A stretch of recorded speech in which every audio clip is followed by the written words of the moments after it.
Victor Harlan didn't raise his voice. He never had to. He stood in the middle of Caldwell's general store on a Tuesday morning with half the town watching, and he smiled the way a man smiles when he already knows the ending of a story nobody else has read yet. Mrs. Blackwood. He let the name sit in the air like a judgment. Do you understand what you've been touching? Whose papers you've been reading? Whose business you've decided to make your own? Evelyn stood at the counter with a sack of flour in her hands and said nothing. He stepped closer, close enough that the women near the dry goods shelf went still. You've been in Wyoming, what, 3 months? And you've already decided you understand how this valley works. His voice dropped just enough to make it worse. Go home, manage your kitchen, and stop embarrassing your husband with your little investigations. Someone laughed, nervous, quiet, but it was enough. Evelyn set the flour down slowly, and in that moment half the town decided she was finished. They were wrong. If this story grips you, if you've ever been dismissed by someone who assumed your silence meant defeat, subscribe to this channel and follow every part of Evelyn's story to the end. Hit like and drop a comment telling me what city or country you're watching from. I want to see how far this story travels. The train had arrived in Coldwater Crossing on a Wednesday in late October, and Evelyn Whitmore had stepped onto the platform carrying one bag, a recipe box wrapped in cloth, and the quiet, steady expression of a woman who had already survived the worst thing life had done to her. Nobody knew that part yet. What they saw was a woman in her early 30s, dressed practically rather than fashionably, with brown hair pulled back and eyes that moved carefully over everything without landing on anything too long. She wasn't beautiful in the way that made men trip over themselves. She was the kind of woman you noticed after the fact, after she'd already figured out the room. The station master glanced at her once and went back to his ledger. A ranch hand named Burl, who had been sent to collect her, chewed the inside of his cheek and tried to remember if Mr. Blackwood had said anything about what to do if the woman looked like she might actually make it. He hadn't prepared for that. You Mrs. Whitmore? Burl asked. Not yet, Evelyn said. He blinked, picked up her bag before she could reach it, led her to the wagon without another word. The ride to the Blackwood Ranch took 40 minutes, and neither of them spoke much. Evelyn watched the land. It was nothing like Missouri. Missouri had softness to it, rolling hills, creek beds, the smell of river mud in the morning. Wyoming had no interest in softness. The sky was enormous and flat, and the wind moved through the grass like it was looking for something to knock over. She had read about Wyoming winters in 2 letters and 1 newspaper clipping. She understood, riding through that October afternoon, that reading about a thing and sitting inside it were entirely different. Everett Blackwood was waiting near the barn when the wagon came up the drive. He was taller than she'd imagined from his letters, broader through the shoulders, with a face that had been weathered into something that looked less like age and more like patience that had run out. He was 41. He looked like a man who had made a decision long ago to stop waiting for things to be easier. He nodded at her. That was the whole of the welcome. Miss Whitmore, Mr. Blackwood. They stood 6 feet apart in the cold afternoon air and looked at each other the way 2 strangers do when they've already agreed to something enormous and are only now realizing it. You had a decent ride, he asked. Fine, she said. Good. He turned toward the house. Supper's been a problem. Kitchen's been a problem. You'll see what I mean. That was it. That was the greeting. No comment on the journey. No inquiry after her comfort. No moment of ordinary human warmth. Just the kitchen is broken. Fix it. Evelyn followed him inside. She saw immediately what he meant. The kitchen was large, which was the only generous thing about it. Pots were stacked in the wrong places. Supplies were stored without any system that suggested someone had thought about how to use them. A sack of grain near the window had been partially gnawed through by something and left there. The woodbox was nearly empty. There was a smell that came from the corner near the root cellar door that she placed immediately as food that had been left too long. She set her recipe box on the counter. She looked at the room.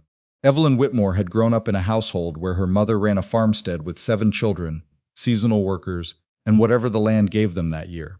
She had learned to look at a kitchen the way a general looks at a battlefield, not for what was there, but for what was missing and what was going wrong. What was going wrong here was almost everything, but she didn't say that. She turned to the doorway where a ranch hand she hadn't met yet was leaning against the frame, watching her with his arms crossed and the expression of a man who had already decided she wouldn't last. What's your name? She asked. He looked startled, like he hadn't expected to be spoken to. Cal, he said. Cal Mercer. Cal, where does Mr. Blackwood keep his woodpile? South side of the barn. Would you be willing to bring me 2 loads tonight? I'll make sure there's something worth eating waiting when you get back. Cal Mercer looked at her for a moment. Then he uncrossed his arms. Yeah, he said. All right. She had been on the ranch 20 minutes. She had already started. Gil Sutton found her 3 hours later in a kitchen that smelled entirely different. Sutton was the foreman, a compact, deliberate man in his late 40s, who ran the Blackwood Ranch the way a clock runs, precisely, without warmth, and with no patience for anything that didn't serve the function. He had been foreman for 9 years. He had watched 2 previous women try to establish themselves in this house. Neither had lasted longer than a month. He stood in the kitchen doorway and looked at what Evelyn had done to it. The grain sack was gone. The root cellar door was open, airing out. The pots were reorganized in a way that suggested someone had thought about the order in which they'd actually be needed. There was a pot on the stove that smelled like onions and cured ham and something else he couldn't identify. "You moved things," Sutton said. "Things were in the wrong places," Evelyn said. "Mrs. Hargrove had her own system." "Mrs. Hargrove isn't here anymore." Sutton looked at her steadily. He was the kind of man who used silence as a test. He'd found that most people filled silence with noise, and the noise told you everything about where they were uncertain. Evelyn didn't fill the silence. She stirred the pot. "Mr. Blackwood eats at 6, Sutton said finally. "I know. He told me in the letter." "He told you a lot in those letters?" "Enough." Sutton was quiet again for a moment. "Then there are 14 men on this ranch right now. 6 full hands, 3 seasonal, 2 who work the near pasture rotation, 2 on fencing detail, and 1 we're not entirely sure what to do with." Evelyn turned from the stove. "Can I feed all of them?" "Not generally. The hands eat in the bunkhouse." "Tonight they can eat here," she said. "I'd like to meet everyone." Sutton's jaw shifted. "That's not how it's done." "Not how it's been done," Evelyn said. "Tonight I'd like to do it differently." The silence this time was longer. And then Sutton did something she would remember for months afterward. He nodded. Just slightly. The way a man nods when he hasn't been convinced of anything yet, but has decided to let the test run. 14 men ate in the Blackwood kitchen that evening. It was crowded and loud and uncomfortable in the way that any change is uncomfortable. And Everett Blackwood sat at the head of the table with an expression that suggested he was not entirely certain what he had agreed to when he sent that letter to Missouri. But the food was good. Genuinely good. The kind of meal that comes from someone who understands that hungry men aren't fed by portions alone, they're fed by warmth, by salt, by the particular satisfaction of eating something that was made by someone who paid attention. A young hand named Dale nearly knocked over his coffee, reaching for a second piece of bread before he caught himself and looked up to see if he was about to be corrected. Evelyn passed him the bread without comment. He ate 3 pieces. She watched people while they ate. That had always been her method. You could learn more about a person in the 20 minutes they spent over food than in 2 hours of direct conversation. The way they held their utensils, whether they waited for others or reached first, who talked and who listened, who was in pain and trying not to show it. A hand named Royce was holding his left arm slightly away from his body. Old injury, she guessed. Something in the shoulder that hadn't healed clean. A young man at the far end of the table, barely 20, she thought was eating too fast and too much. The way people do when they've been genuinely hungry before and haven't quite trusted yet that there would be more. Sutton ate efficiently and said almost nothing. Everett ate steadily and watched her watch everyone. After supper, when most of the men had gone back to the bunkhouse and the kitchen was quieter, Everett lingered over his coffee. "You cooked for this many people before?" he asked. "I cooked for Harvest back in Missouri," Evelyn said. 20, sometimes more. "That's different from 14 cowboys." "Hungry is hungry," she said. He almost smiled. It was the closest thing to warmth she'd seen from him, and it lasted about 3 seconds before he picked up his coffee and went back to something elsewhere in his expression. "I need to tell you something," he said. "About the woman before you. Mrs. Hargrove. She wasn't the only one. There were 2 before her. Both left before winter." Evelyn waited. "Wyoming winters aren't gentle," Everett said. "This house gets cold in ways that don't have to do with the temperature." "I've been told I'm not," he paused. Chose the next word carefully. "Easy to live beside." "You were honest about that in your letter," Evelyn said. "You still came." "I did." Why? She thought about that for a moment. Not because she didn't know the answer, but because she was deciding which part of the answer to give him tonight. On the first night, with 14 men just cleared out of the kitchen and the fire burning lower. "Because easy isn't what I was looking for," she said. Everett looked at her steadily. Then he finished his coffee, stood up, and set the cup in the basin. "Good night, Miss Whitmore," he said. "Mrs. Whitmore," she said. "We're married," he paused. Then, "Good night, Mrs. Whitmore." He left. Evelyn stood alone in the kitchen for a moment, listening to the fire and the wind outside. Then she picked up his cup and put it with the others, and began her inventory. She found the waste in the first 3 days. It wasn't dramatic. Nobody had been stealing. Nobody was being careless on purpose. It was simply the accumulated cost of a household that had gone too long without anyone who looked at the whole picture at once. Feed stored in a location that cost twice the labor to retrieve it. Supplies ordered in quantities that didn't account for seasonal need changes. Kitchen staples replenished irregularly so that some things rotted while others ran out entirely. Evelyn put it all in a ledger she bought from the general store on her first trip into town. By the end of the week, she could show Everett that the waste over the previous 6 months had cost him roughly what it would take to pay an extra hand's wages for a year. She showed him on a Thursday evening after supper. He looked at her numbers. He looked at her face. He looked at the numbers again. "You did this in 4 days," he said. 3.5. He leaned back in his chair. "What else?" "The grain storage needs to move before the first hard freeze, or you'll lose what's left of this season's supply to moisture. Royce's shoulder needs proper treatment, or you'll lose him before spring, which means you'll need to hire someone when labor is hardest to find. And the young man at the end of the table, Dale, he's been working through something that's making him slow in the mornings. It's not laziness. Something's wrong." Everett was quiet for a moment. "You learned all of that in 4 days." 3.5, she said again. He almost smiled again, and this time it lasted 4 seconds. The first real trouble came in the second week. Not from Everett. Not from the hands. From a man named Fielding, who ran the feed store in town and who had been selling to the Blackwood ranch for 6 years with a pricing arrangement that Evelyn, looking at the invoices she'd found in the storage cabinet, could not make add up correctly. She checked 3 times. Then she went to Everett. "This feed supplier," she said. "The pricing changes in October every year, but there's no note in the records explaining why. And the October price is always higher than the regional average I found in the Territorial Commerce Bulletin." Everett looked at the invoices she'd laid in front of him. "Fielding's been the supplier since before I took over the ranch," he said. "That's not an explanation for why he charges more in October. It might be seasonal demand, or it might be that nobody looked closely enough to ask." Everett's jaw tightened. That was the thing she was beginning to understand about him. He didn't get loud when he was irritated. He got very still. The stillness wasn't calm. It was the particular stillness of a man who was deciding whether to push back. "You're saying I've been overcharged." "I'm saying the numbers don't explain themselves," Evelyn said. "And someone should ask Fielding to explain them." He was quiet for a long moment. "Then I'll talk to him. Would you like me to come?" "No." The answer was immediate. Then he seemed to hear how it sounded, and he added, more carefully, "Not yet." Evelyn nodded. She gathered the invoices back into their stack. All right, she didn't push. Not then.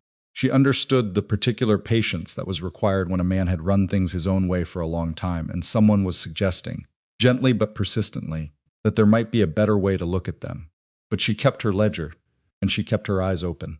It was on a Tuesday in the 3rd week that she first saw Victor Harland. He arrived in the late afternoon on a horse that cost more than most men in the territory earned in 6 months.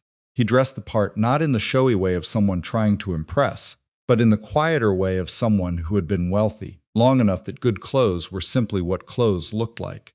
He was perhaps 55, silver-haired, with a face that had been attractive once, and had aged into something that looked more like authority.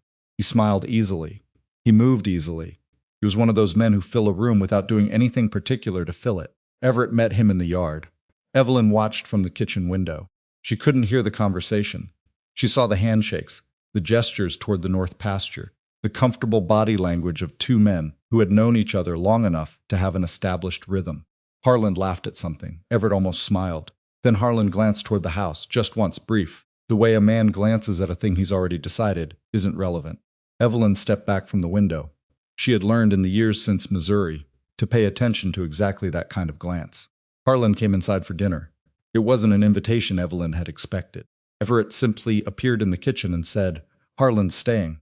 "Can you manage it?" "Yes," Evelyn said. She managed it. She expanded the meal, set another place, and came to the table with the same steadiness she brought to everything. Harland was charming at dinner. He complimented the food genuinely, or at least convincingly. He asked Evelyn a handful of careful questions: where she was from, how she found Wyoming, whether she'd found the winters as described, and he listened to her answers with the focused attention of a man who was very good at making people feel heard. But he talked mostly to Everett, and what he talked about, beneath the comfortable surface of a conversation between 2 established men, was land. He mentioned the Harmon family, their debt situation, the difficulty they were having recovering from last year's dry stretch. He mentioned Ruth Pearson's place. "Wonderful woman," he said, but the operation was too large for a widow running it alone. He mentioned the Breslin brothers. Tough men, good ranchers, but they'd borrowed heavy during the drought, and the bank wasn't going to carry them forever. Each name was mentioned casually. Each property was located, Evelyn realized as she listened, along the same general corridor of land. She said nothing. She refilled the coffee when it ran low. She passed the bread when it was needed. She listened to every word, and then it happened. Harland reached for something in his coat. She didn't see what. She was collecting a plate from the other end of the table, and a small leather ledger slipped free. It hit the floor between his chair and Everett's. Harland reached for it in the same movement, the way you reach for something you don't want anyone else to pick up first. He recovered it smoothly, tucked it back, continued talking. But Evelyn had seen the page it had fallen open to. Columns of numbers, property names she recognized. Dates. She hadn't seen enough to understand what she was looking at, but she had seen enough to know she wanted to. That night, long after Harland had ridden back to town and Everett had gone to his study, Evelyn sat at the kitchen table with her ledger and wrote down every name Harland had mentioned at dinner. The Harmon family, Ruth Pearson, the Breslin brothers. She wrote down the properties she knew their locations. She sketched a rough map in the margin of the ledger, nothing precise, just the general geography she'd built in her head from 3 weeks of listening. She looked at what she had. A line. All 3 properties formed a rough line along the eastern edge of the valley. She thought about that for a long time. Then she put the ledger away, banked the kitchen fire, and went to bed. But she didn't sleep easily. She lay in the dark and listened to the wind come down off the mountains. And she thought about the ledger that Harland had reached for so quickly, and about the easy way he had mentioned those 3 families at dinner, as though their difficulties were simply interesting facts rather than the details of real people's real lives. She had known a man like that once, back in Missouri, and she had learned too late what a man like that was capable of. She wasn't going to make that mistake again. She began carefully. She didn't announce what she was doing. She didn't go to Everett with theories and questions that she couldn't yet support with anything more than instinct in a half-seen ledger page. She started with what she had access to, people. The ranch hands talked. Not to her directly, not at first, she was still too new, still being measured. But they talked to each other, and Evelyn had discovered early that a kitchen is one of the most effective gathering points for information in any community, because people relax when they're eating. And when people relax, they say things they'd never say if they thought they were being listened to carefully. She learned that the Harmon family had been struggling since the drought 2 years back. She learned that they'd taken a loan from Hartwell Consolidated Bank, the regional bank that Harland's name was attached to. She would discover later, as a board member. She learned that Ruth Pearson had done the same. She asked careful questions, not interrogative, conversational, the kind of questions that felt like small talk until you put the answers together. By the end of the 4th week, she had enough to form a theory. By the end of the 5th, she had the beginning of something that might be called evidence. She drove out to the Harmon property on a Tuesday when Everett was working the south pasture. She brought food, a practical excuse that was also, genuinely, useful, because the Harmons were in the kind of situation where a meal from someone else was welcome. Agnes Harmon was a tired woman in her 50s, who had been beautiful before the drought and was still striking in the way of someone who had held herself together through things that would have broken others. She accepted the food, she made coffee. They sat at her kitchen table and talked. Evelyn asked, eventually, about the loan. Agnes didn't want to talk about it at first, but Evelyn had learned that patience was its own kind of force. She didn't push. She let the conversation find its own way there. And eventually Agnes spread the papers on the table, the original loan agreement, the modification they'd signed the following year. Evelyn read them carefully. The modification agreement was 6 pages long and written in the kind of legal language designed to look thorough while actually doing something very specific. On page 4, in a clause that followed 3 pages of largely routine language, was a provision that altered the interest calculation method. It looked technical. It looked like bookkeeping. What it actually did, if you followed the arithmetic carefully, was more than double the effective interest rate over the remaining loan period. The Harmons hadn't understood what they were signing. They'd been told, Agnes said, that the modification was a routine adjustment to help them manage payments during the recovery period. What it had actually done was guarantee they could never fully recover. Evelyn kept her expression steady. She thanked Agnes. She said she'd like to come back and talk more. She drove back to the Blackwood ranch in the gray afternoon light and sat in the wagon in the yard for a few minutes before going inside. Then she opened her ledger to a clean page, and she began writing everything down. The ledger page she'd glimpsed at dinner had been small pocket-sized, the leather worn soft at the corners from handling, the kind of book a man carries for years, the kind a man reaches for fast when it falls, before anyone else can look at it. Evelyn thought about that reach for 3 days before she did anything about it. She thought about it while she reorganized the cold storage on Thursday morning, moving the winter squash to the dry section and the root vegetables closer to the door where they'd be easier to access in deep snow. She thought about it while she rendered fat on Friday afternoon, her hands working automatically, through a task she'd done so many times it required no conscious thought. She thought about it on Saturday while she sat across from Everett at the kitchen table going over the week's expenses, watching him mark figures in his ranch ledger with the blunt end of his pencil. She had learned things about Everett Blackwood in 6 weeks that she suspected most people who'd known him for years hadn't bothered to notice. He was meticulous but not imaginative. He tracked what was already in front of him with great precision, but didn't always look sideways at what might be approaching. He trusted the people he'd trusted before, not because he was naive, but because he'd built his world on a particular foundation, and the idea of examining that foundation made him go very still and very quiet in the way that meant he was uncomfortable. He was a man who had survived by being better than everyone around him at the thing he already knew how to do. What she was beginning to understand about Victor Harland was that he operated in the space between what people knew and what they hadn't thought to look at yet. She needed more than one family's loan papers. She needed a pattern. Ruth Pearson's property was 12 miles northeast of the Blackwood Ranch, and Evelyn made the drive on a cold Monday morning with a jar of preserved peaches and no particular excuse beyond neighborliness. Ruth was 63, lean as wire, with hands that had done 30 years of serious ranch work, and eyes that held the particular wariness of a woman who'd learned to be careful about who she trusted since her husband passed. She met Evelyn at the door and looked at the preserved peaches and said, "Come in then," which was about as warm as Evelyn had expected. They talked for an hour about nothing consequential. The weather, the price of feed, how the Johnson boy had broken his collarbone falling off the water tower, and whether his mother had any sense for letting him climb it in the first place. Evelyn did not rush it. She had learned that lessons in Missouri the hard, permanent way. She had rushed it once, pushed when she should have waited, and the man she'd been trying to expose had found out before she was ready, and everything had come apart in ways she still couldn't fully account for, without feeling the particular sick of having failed people who were counting on her. She wasn't going to rush it now. It was Ruth who brought up the loan herself, eventually, the way people bring up the thing that's sitting heaviest on them when they've been given enough quiet to let it surface. "I had a man from the bank come out last week," Ruth said.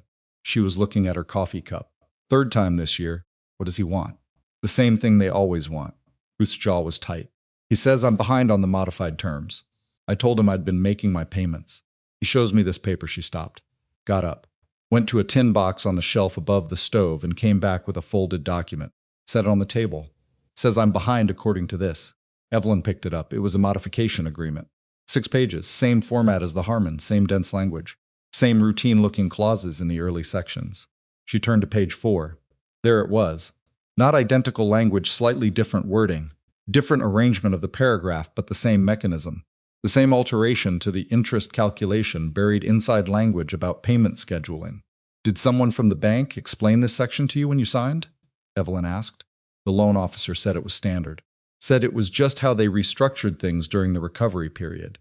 Ruth's voice had the careful flatness of someone who had already spent a lot of time being angry about something and had decided being angry wasn't useful anymore. Said every family in the valley who'd modified was on the same terms. "Who was the loan officer?" Ruth looked at her steadily. "Why?" Evelyn met her eyes. "Because I've seen this document before," she said. "Not yours, someone else's. And I need to know if it came from the same person." Ruth was quiet for a moment. "Caldwell," she said. "His name is Caldwell.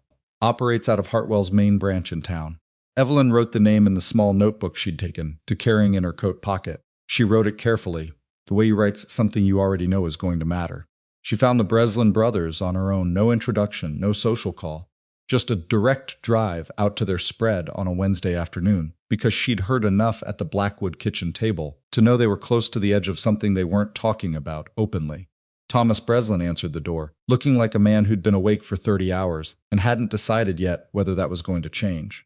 He was 50, square-built, with the kind of face that would have been good-humored under better circumstances.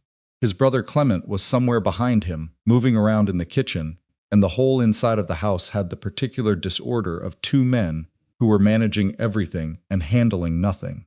"I'm Evelyn Blackwood," she said. "I brought some food." Thomas Breslin looked at the covered pot she was carrying. Something moved across his face that he got under control quickly. "That's kind of you. May I come in?" He stepped back. She set the pot on the stove and started it warming, and while she did that, she listened to the house. Not dramatically, just the ordinary listening she did in any space. The 2 brothers moved around each other with the efficiency of people who'd lived in close quarters their whole lives. but there was a tension under it that had nothing to do with each other and everything to do with the weight they were both carrying. Clement Breslin came and sat at the table while she served the soup. He was slightly younger than Thomas, thinner, with the careful stillness of a man who thought before he spoke. He looked at her with something that wasn't quite suspicion, more like assessment. "You're the Blackwood woman," he said. "I am." "What brings you out here?" She set a bowl in front of him. "I've been talking to some of the families in the valley," she said. "The ones who took modification agreements from Hartwell Bank during the drought." The silence that followed was immediate and total. Thomas sat down slowly. Clement set his spoon down. "Who've you been talking to?" Thomas asked. "Agnes Harmon." "Ruth Pearson." The brothers looked at each other. Something passed between them, the wordless communication of two people who'd been reading each other's faces for 50 years. "We haven't told anyone," Clement said carefully. "About our situation." "I know," Evelyn said. "That's part of the problem." She took out her notebook. She didn't open it yet. She just set it on the table between them and looked at both men directly. "I think you signed a modification agreement that changed your loan terms in ways that weren't explained to you clearly," she said. "I think the same thing happened to at least 2 other families in this valley. And I think the man who benefits when those families can't make their payments is someone most people in this territory consider a friend." The quiet in the Breslin kitchen lasted a long time. Then Thomas said, "Harland, it wasn't a question." "Tell me about your agreement," Evelyn said. She had 3 families by the end of that week. She had their documents, not the originals, which she left with each family, but careful copies she made by hand at each kitchen table, checking each page twice against the original before she folded them into her coat. She had 3 loan officers' names. One was Caldwell, who appeared in 2 of the 3 agreements. The second was a man named Ricks, who had handled the Breslin modification. The third was someone who had since left the bank, according to Thomas Breslin, which struck Evelyn as significant in a way she didn't yet know how to use. She had the map she'd begun sketching in the margin of her ledger, now transferred to a cleaner sheet of paper. 3 properties, 3 locations. The rough corridor she'd identified after the first conversation with Agnes Harmon was becoming something more precise. The corridor followed Sutter Run. Sutter Run was the primary water source for the eastern half of the valley, a seasonal river that ran hard in spring, reduced to a reliable creek in summer, and stayed navigable enough through winter to be the difference between survival and serious hardship for every ranch and homestead along its path. Evelyn knew this because she had asked about it, casually, over dinner one evening, and Everett had explained it in the matter-of-fact way of someone explaining something everyone already knew. Everyone who ran land in this valley understood what Sutter Run meant, and every property that Harland had been casually mentioning at dinner tables, every family struggling under loan terms they hadn't fully understood, every piece of land sitting in the uncertain zone between survival and foreclosure sat along the eastern bank of Sutter Run. Evelyn stared at her map for a long time one evening, after the kitchen was clean and the ranch was quiet. She thought about what you could do if you controlled that corridor. Not just the land itself, land was land, but the water access, the right to determine where the water went and who could reach it and under what terms. In a territory where dry years came without warning, and water was the single resource that nothing else could substitute for, controlling Sutter Run was something close to controlling the valley itself, and nobody had seen it yet because nobody had been looking at the whole map at once. She went to Everett on a Thursday evening. She waited until after supper, until the house had settled, and Everett was at his desk in the study going over his own records, because she had learned that there were bad times and better times to bring a difficult thing to Everett Blackwood, and the better times were when he had already been working with numbers for a while, and his mind was in that particular focused state. She spread the documents on the corner of his desk. The copies she'd made, organized by family, with her notes in the margins explaining the specific clause on page 4 of each modification agreement and why it mattered. She put the map beside them. She explained it quietly and without drama, the way she explained everything, not because she had no feeling about it, but because she understood that the feeling was hers to manage, and the facts were what he needed to see. Everett listened without interrupting.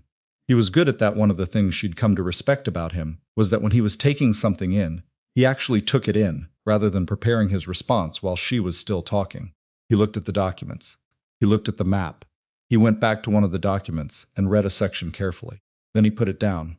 "How long have you been doing this?" he asked. "About 3 weeks.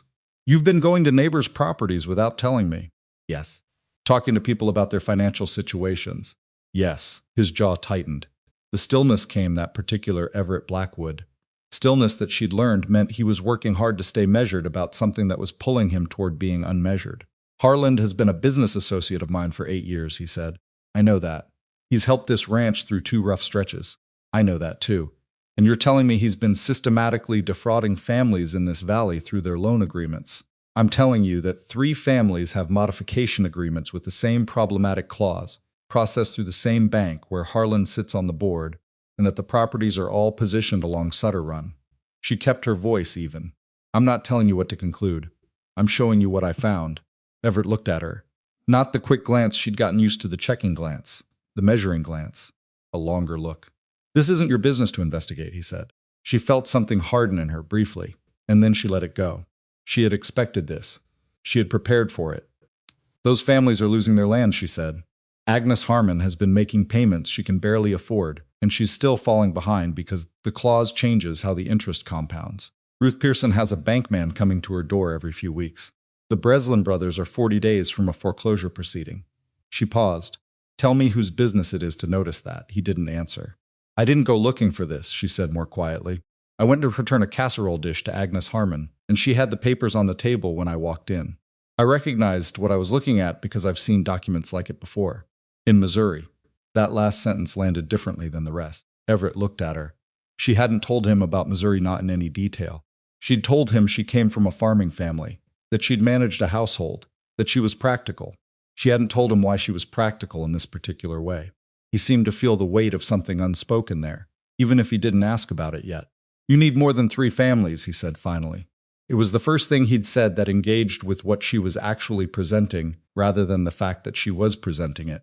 I know, Evelyn said. I'm looking. 3 became 5 within the following week, when Evelyn connected with the Delman family through Agnes Harmon and a woman named Clara Finch, who ran a small operation on the southern edge of the corridor. Both had modification agreements. Both had the same clause. Both had been told the modifications were standard procedure during the valley's recovery period. Clara Finch was a sharp, spare woman in her early 60s who had homesteaded with her husband and stayed after he died and run the place alone for 11 years. She read her own modification agreement with more care than most people. She said she'd had a feeling about it when she signed, but the loan officer had been patient and thorough and had answered every question she asked, and the answers had all been technically correct. That's the thing, Clara said, sitting across from Evelyn at her table with both hands wrapped around a coffee cup. He wasn't lying exactly. The words he said were true. He just didn't say the thing that would have made me ask the right question. What question was that? Whether the modification changed the compounding method, Clara said flatly. I knew enough to ask about interest rates. I didn't know to ask about compounding. And that's what they changed. Evelyn looked at her steadily. You understand the mechanism? I understand it now, Clara said. Took me 8 months and 2 different people explaining it before I understood what had actually happened. She put her cup down. What are you doing with all this? Building a case, Evelyn said. Clara was quiet for a moment, then Harland. The same way Thomas Breslin had said it. Not a question. What do you know about him? Evelyn asked. I know he's on the bank's board. I know he's been buying land in the valley for the last 4 years. I know he's the kind of man who does things that can't easily be pointed at. Clara looked out her window toward the eastern edge of her property, where the land sloped toward Sutter Run. I know his kind. I've known his kind my whole life. They move slow and they move quiet, and by the time anybody figures out what they were doing, it's already done. Not this time, Evelyn said. Clara looked at her. Then she went to her own tin box on the shelf and came back with her papers. 5 families, 5 modification agreements, 1 bank, 1 loan officer appearing in 4 of the 5 documents, 1 board member whose property acquisitions, mapped carefully, formed a growing presence along the exact corridor where the affected families struggled.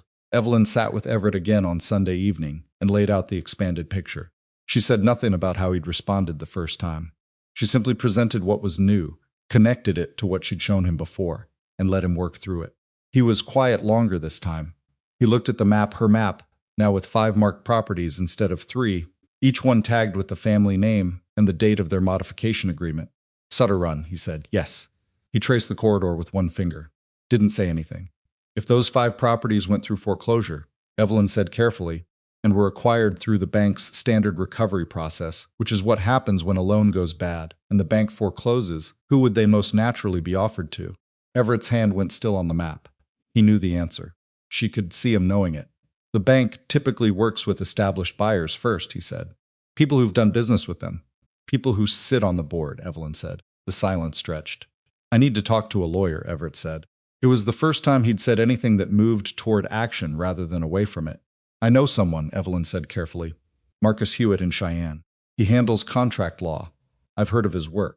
The truth was she knew Hewitt's name from a newspaper clipping she'd kept from 3 years ago, about a case in which he'd successfully challenged a fraudulent land contract in the neighboring territory. She'd kept the clipping in the bottom of her recipe box, without quite knowing why, in the way you keep certain things, because something in you understands they might matter eventually. Everett looked at her. You've been carrying this for a while, he said, not accusing, just noticing. She didn't answer that directly. Do you want me to write to him? I'll write, Everett said, but I want you there when he comes. It was a small thing. It didn't feel small. Harlan came to the ranch on a Tuesday, unannounced, which was unusual enough that it registered immediately. He'd always sent word ahead before. The arriving without announcement was a kind of message in itself. Evelyn understood. It said, I don't need to be formal with you anymore, or I know something has changed, and I'm choosing not to acknowledge it through regular courtesy. Everett met him in the yard. Evelyn stayed in the kitchen. She could see them through the window, not clearly at an angle, with the light going flat in that way it did on overcast afternoons in late November. She watched the body language rather than trying to read lips. Harlan stood the way he always stood, easy, centered, the posture of a man who felt at home in any situation, because he'd designed every situation he walked into. But something was slightly different today. He was talking more than Everett. Usually it was more balanced. The conversation lasted about 15 minutes. Then Everett came inside. He stood in the kitchen doorway for a moment without speaking. Evelyn kept working at the counter, giving him the space to arrive at what he was going to say. He knows you've been talking to people, Everett said. She stopped what she was doing. What did he say exactly? He said he'd heard that my wife had been asking some of the Valley families about their financial situations. He said he understood it came from a good place, but that some people found it. Everett paused. Intrusive. Which people? He didn't specify. No, Evelyn said. He wouldn't. Everett was looking at her with an expression she couldn't entirely read. It had several things in it at once, something that might have been concern, something that might have been wariness, and something underneath both of those that looked more like respect being considered against its own resistance. He suggested that it might be better if you directed your energy toward the ranch, Everett said. What did you tell him? Everett was quiet for a moment. I told him I'd pass that along, he said. It wasn't a defense. It wasn't what she'd hoped to hear, but she knew Everett well enough now to understand the difference between a man who was retreating and a man who was buying time while he figured out where he stood. She turned back to the counter. The letter to Hewitt, she said. Did you send it? I sent it this morning, Everett said. She nodded, kept her hands moving. Behind her, she heard him pull out the chair and sit down at the kitchen table. Not going to his study, staying. She'd noticed he did that more. Now stayed in the kitchen in the evenings rather than retreating immediately after supper. She hadn't commented on it. She'd simply let it be what it was. Tell me about Missouri, he said. She was quiet for a moment.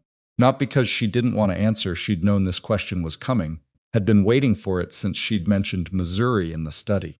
She was quiet because she was deciding not which version to tell him, but how much of the real version she was ready to say aloud. When I was 26, she said, my family's farm was lost to a man who did something very similar to what Harlan is doing here. Different method, same idea. He moved through the county offering loans during a hard season, and the terms he offered were not what the document said. She heard Everett shift in his chair. We lost the farm when I was 27, she said. My father never really recovered from it. My mother, she stopped. Started again. I found out what had happened. I gathered information. I went to a lawyer with what I had. She paused. It wasn't enough. The man I was trying to expose found out before I was ready. He had connections. The case went nowhere, and then it was gone entirely. How old were you? Everett asked. 28. That's why you came west, he said it quietly. Not as a judgment. Partly, she said. And partly because I spent the next several years making sure that if I ever saw something like that again, I would know what I was looking at. She heard him let that settle. You came here prepared, he said. I came here ready, she said. It's different. The kitchen was quiet for a moment. Outside, the wind had picked up that particular November wind that came down off the mountains with the first real cold of the season in it, the kind that made the walls of the house shift and settle. Harlan came to warn me, Everett said, not to warn you. I know, he thinks I'll pull you back. She didn't answer that. Evelyn, he only used her name like that when something was serious. If you're right about what he's doing, and I think you might be, then he's been at this for years, and he has connections inside that bank and probably in the county office as well. This isn't a man who makes simple mistakes. No, she agreed. Which means if he decides you're a real problem. He already decided that, she said. He decided it the moment he saw me at dinner the night his ledger fell. He just didn't know yet whether it mattered. Everett was quiet for a long moment. "What do you need?" he said finally. She turned from the counter. He was sitting at the kitchen table with his hands flat on the surface, looking at her steadily, not the checking look, not the measuring look, not any of the looks he'd given her in those first weeks that had always felt like evaluation. This was something else. The look of a man who had arrived somewhere he hadn't expected to arrive. "I need 2 more families," she said. "I need their documents. And I need Hewitt to get here before Harland understands exactly how much we already have." Everett nodded. It was a small movement, but it meant something entirely different now than it had 2 months ago. She found the 6th family herself on a cold Wednesday when she drove to the Caldwell store for supplies and stopped to help a woman whose wagon had thrown a wheel half a mile outside town. The woman's name was May Decker. She was 47, traveling alone from her property 12 miles south, and she had the same tight jaw and careful eyes that Evelyn had learned to recognize the expression of someone carrying a weight they'd gotten so used to that they'd stopped expecting it to lift.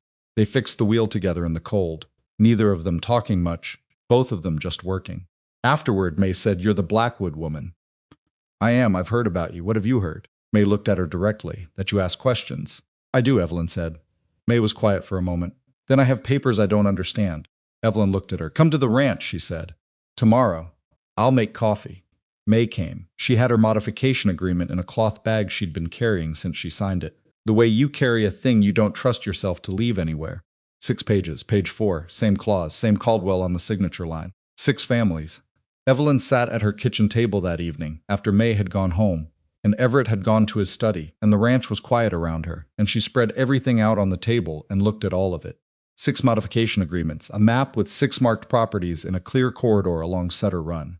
4 appearances of the name Caldwell on the loan officer line.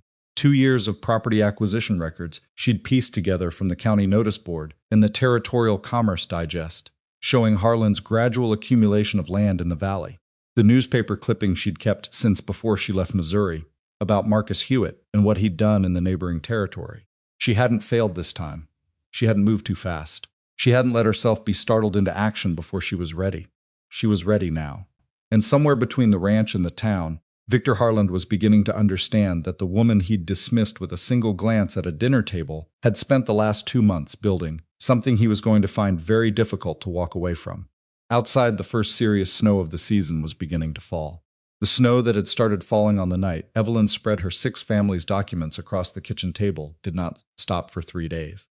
It wasn't the hard driving snow of a full Wyoming blizzard, not yet. It was the slow, steady kind, the kind that accumulated without drama, and then one morning you looked outside and realized the world had been quietly rearranged while you weren't watching.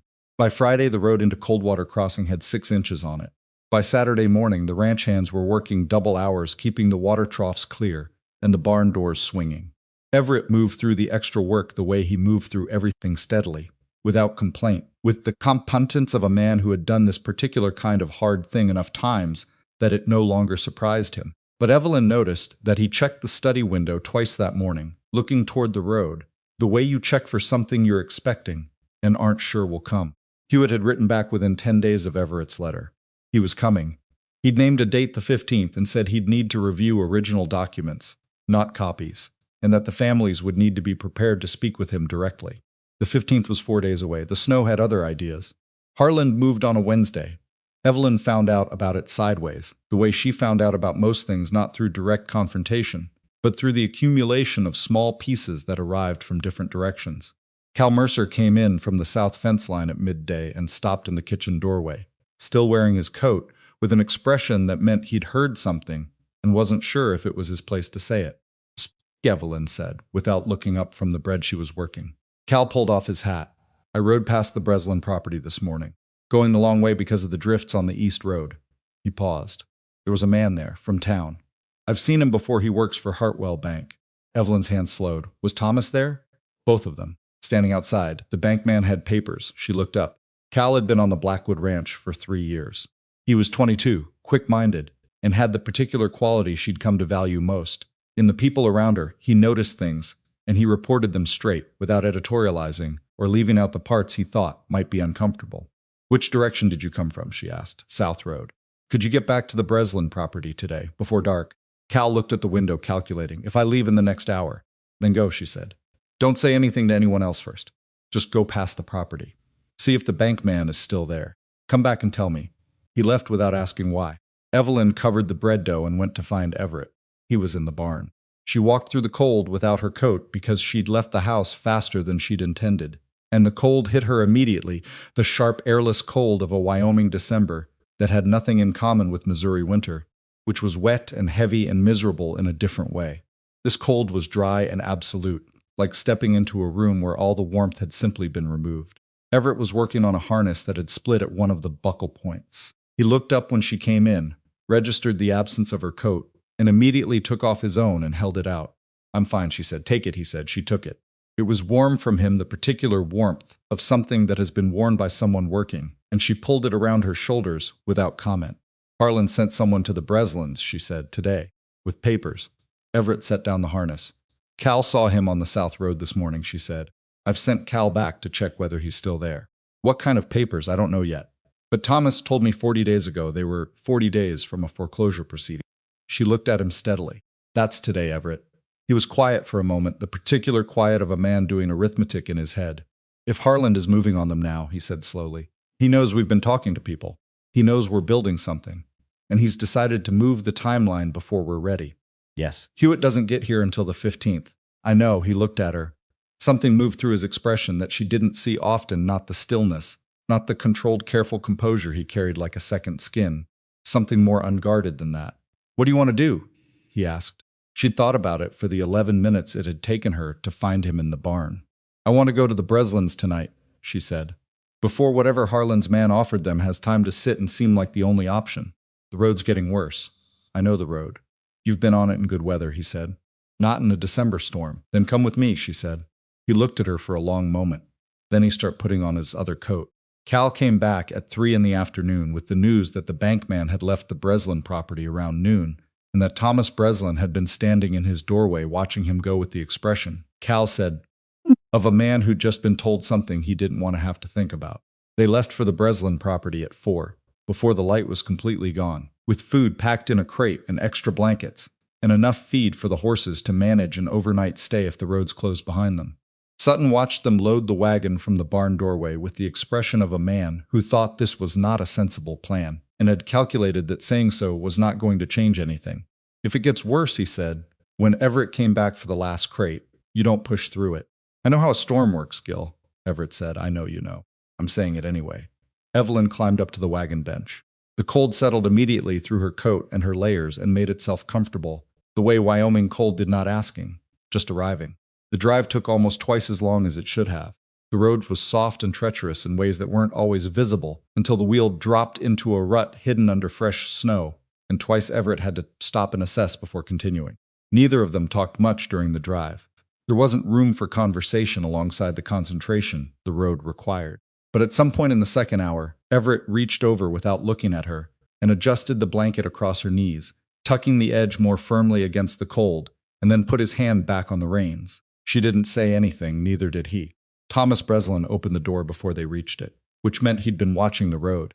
He looked at the two of them on the wagon bench, then at the crate Everett was lifting down, and something happened in his face that he controlled quickly, but not before she saw it the flash of something close to relief, followed immediately by the shame that men of his generation felt when relief showed. "You didn't need to come out in this," he said. "We know," Everett said. "We came anyway." Clement appeared behind his brother in the doorway. He looked at Evelyn with the steady, assessing gaze she'd come to recognize as his version of warmth. "Come in," he said. "It's going to get worse before morning." And inside, the house was warm and close and smelled like coffee and something that had been on the stove for a long time. The brother's dog, a large, deliberate animal who had clearly decided that expressing enthusiasm about visitors required too much energy, lifted its head from the rug near the fire, looked at everyone, and put it back down. Thomas set the papers on the table without being asked. Evelyn sat across from him and read them while Everett and Clement talked about the storm and the condition of the South Road in the careful, practical way of two men who both needed a few minutes before the real conversation. The papers were what she'd expected. A settlement offer from Hartwell Consolidated Bank, presenting the Breslin brothers with two options. Option 1, a lump payment of the outstanding balance as recalculated under the modified terms, an amount that was, as she had known it would be, impossible. Option 2, voluntary transfer of the section of Breslin property that bordered Sutter Run in exchange for which the bank would, and this was the part that made her jaw tighten, restore the original pre-modification loan terms on the remaining property. It was framed as generosity. What it actually was, give us the water access, and we'll stop strangling you with the terms we weren't supposed to change in the first place. She looked up. Thomas was watching her face. It reads like they're doing us a favor, he said. His voice was flat. Yes, she said, it's written to read exactly that way. Clement thinks we should take it. Thomas said it without inflection. Not an accusation, a fact. He glanced at his brother. Clement looked at the fire. We need this to stop, he said quietly. Whatever happens with whatever you're building, Evelyn, we need it to stop now. We're tired. She understood that. She understood it completely. In the particular way you understand a thing when you've carried your own version of it. Being tired wasn't weakness. It was the accumulated weight of months of uncertainty, of watching something you'd built being slowly dismantled by a mechanism you didn't fully understand, of not sleeping well and working harder than usual, and still watching the gap widen. If you sign that, she said carefully, you lose the eastern section permanently. You lose the Sutter Run access. And whatever happens with Hewitt's case, even if it goes entirely in your favor getting that land back, will be a separate legal battle that could take years. And if we don't sign it? Clement asked. If you don't sign it, the bank will move to formal foreclosure proceedings. That takes time we can use. She looked at both of them. Hewitt arrives in 4 days. If he can review your documents along with the others, if the pattern holds the way I believe it will, you won't just be restoring your original terms. You'll be in a position to recover what this modification cost you. Silence. The fire shifted and settled. Thomas looked at his brother. Clement was quiet for a long moment, then 4 days. 4 days, Evelyn said. Another silence. What if the storm keeps your lawyer from getting through? Clement asked. Then we ask for more time, Evelyn said. And I stay here with you until the roads open. Thomas looked at her. Something in his expression that took her a moment to identify, not relief this time. Something more complicated. The look of a man recalibrating something he'd believed about another person. You'd do that, he said. Not quite a question. I'm already here, she said. The storm arrived properly around midnight. It came in the way serious Wyoming storms came, not as a sudden event, but as a gradual escalation, the wind picking up by degrees until at some point in the small hours you realized that what had been manageable an hour ago was something else entirely now. The windows of the Breslin house worked hard against it. The fire required constant attention. Evelyn slept for 3 hours on a cot they set up near the kitchen stove, wrapped in 2 of the blankets they'd brought, and woke at 4 to find Clement already up and feeding the fire, and Everett in his coat, checking the barn animals. She made coffee.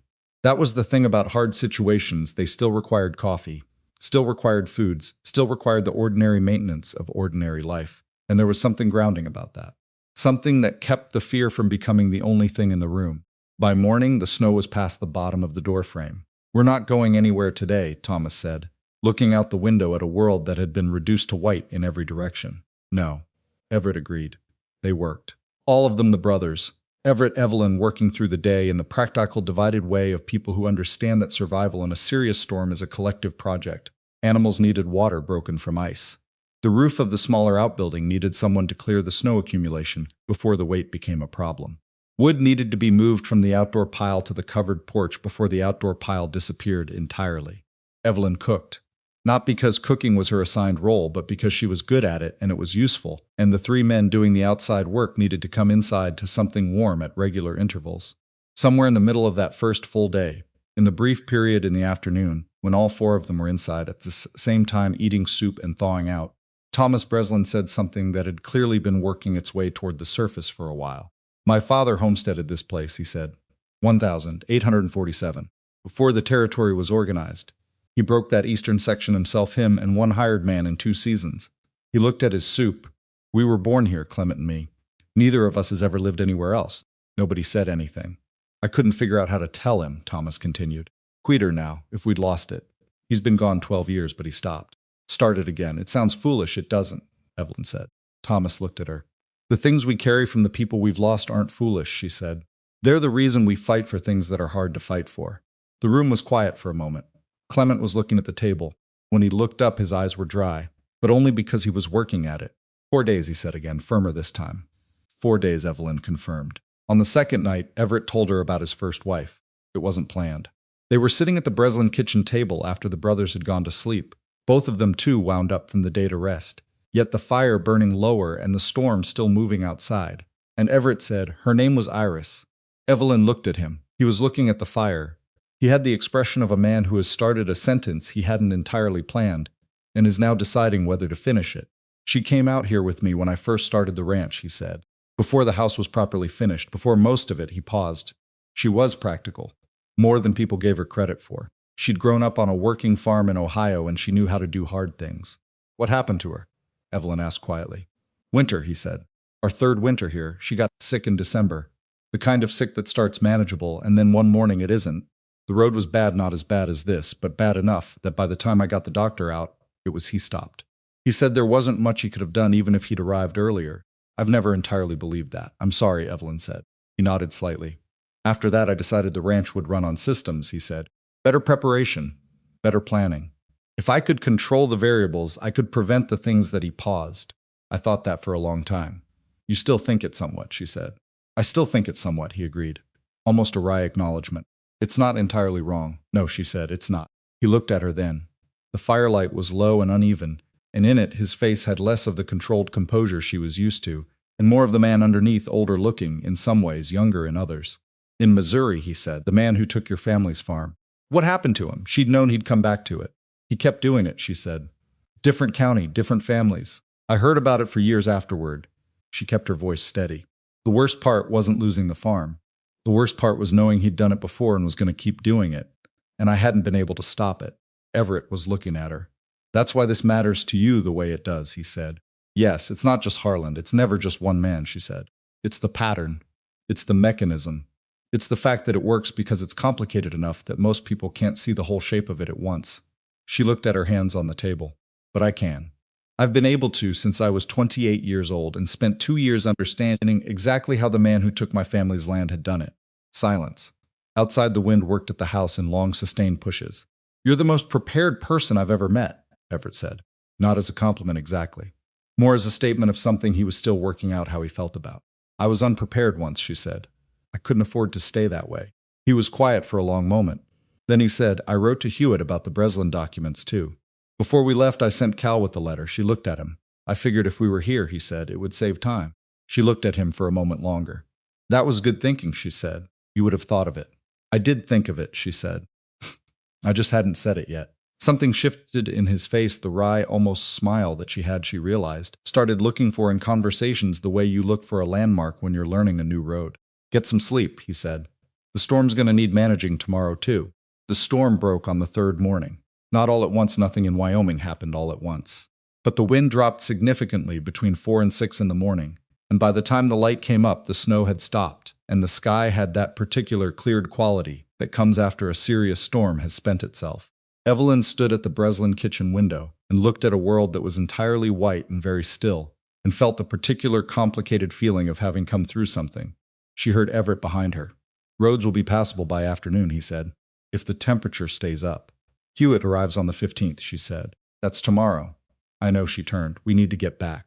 I want everything organized before he arrives. All 6 families' documents in order, the map, the timeline I've been building on the loan dates. I know, he said again. We'll leave by midday.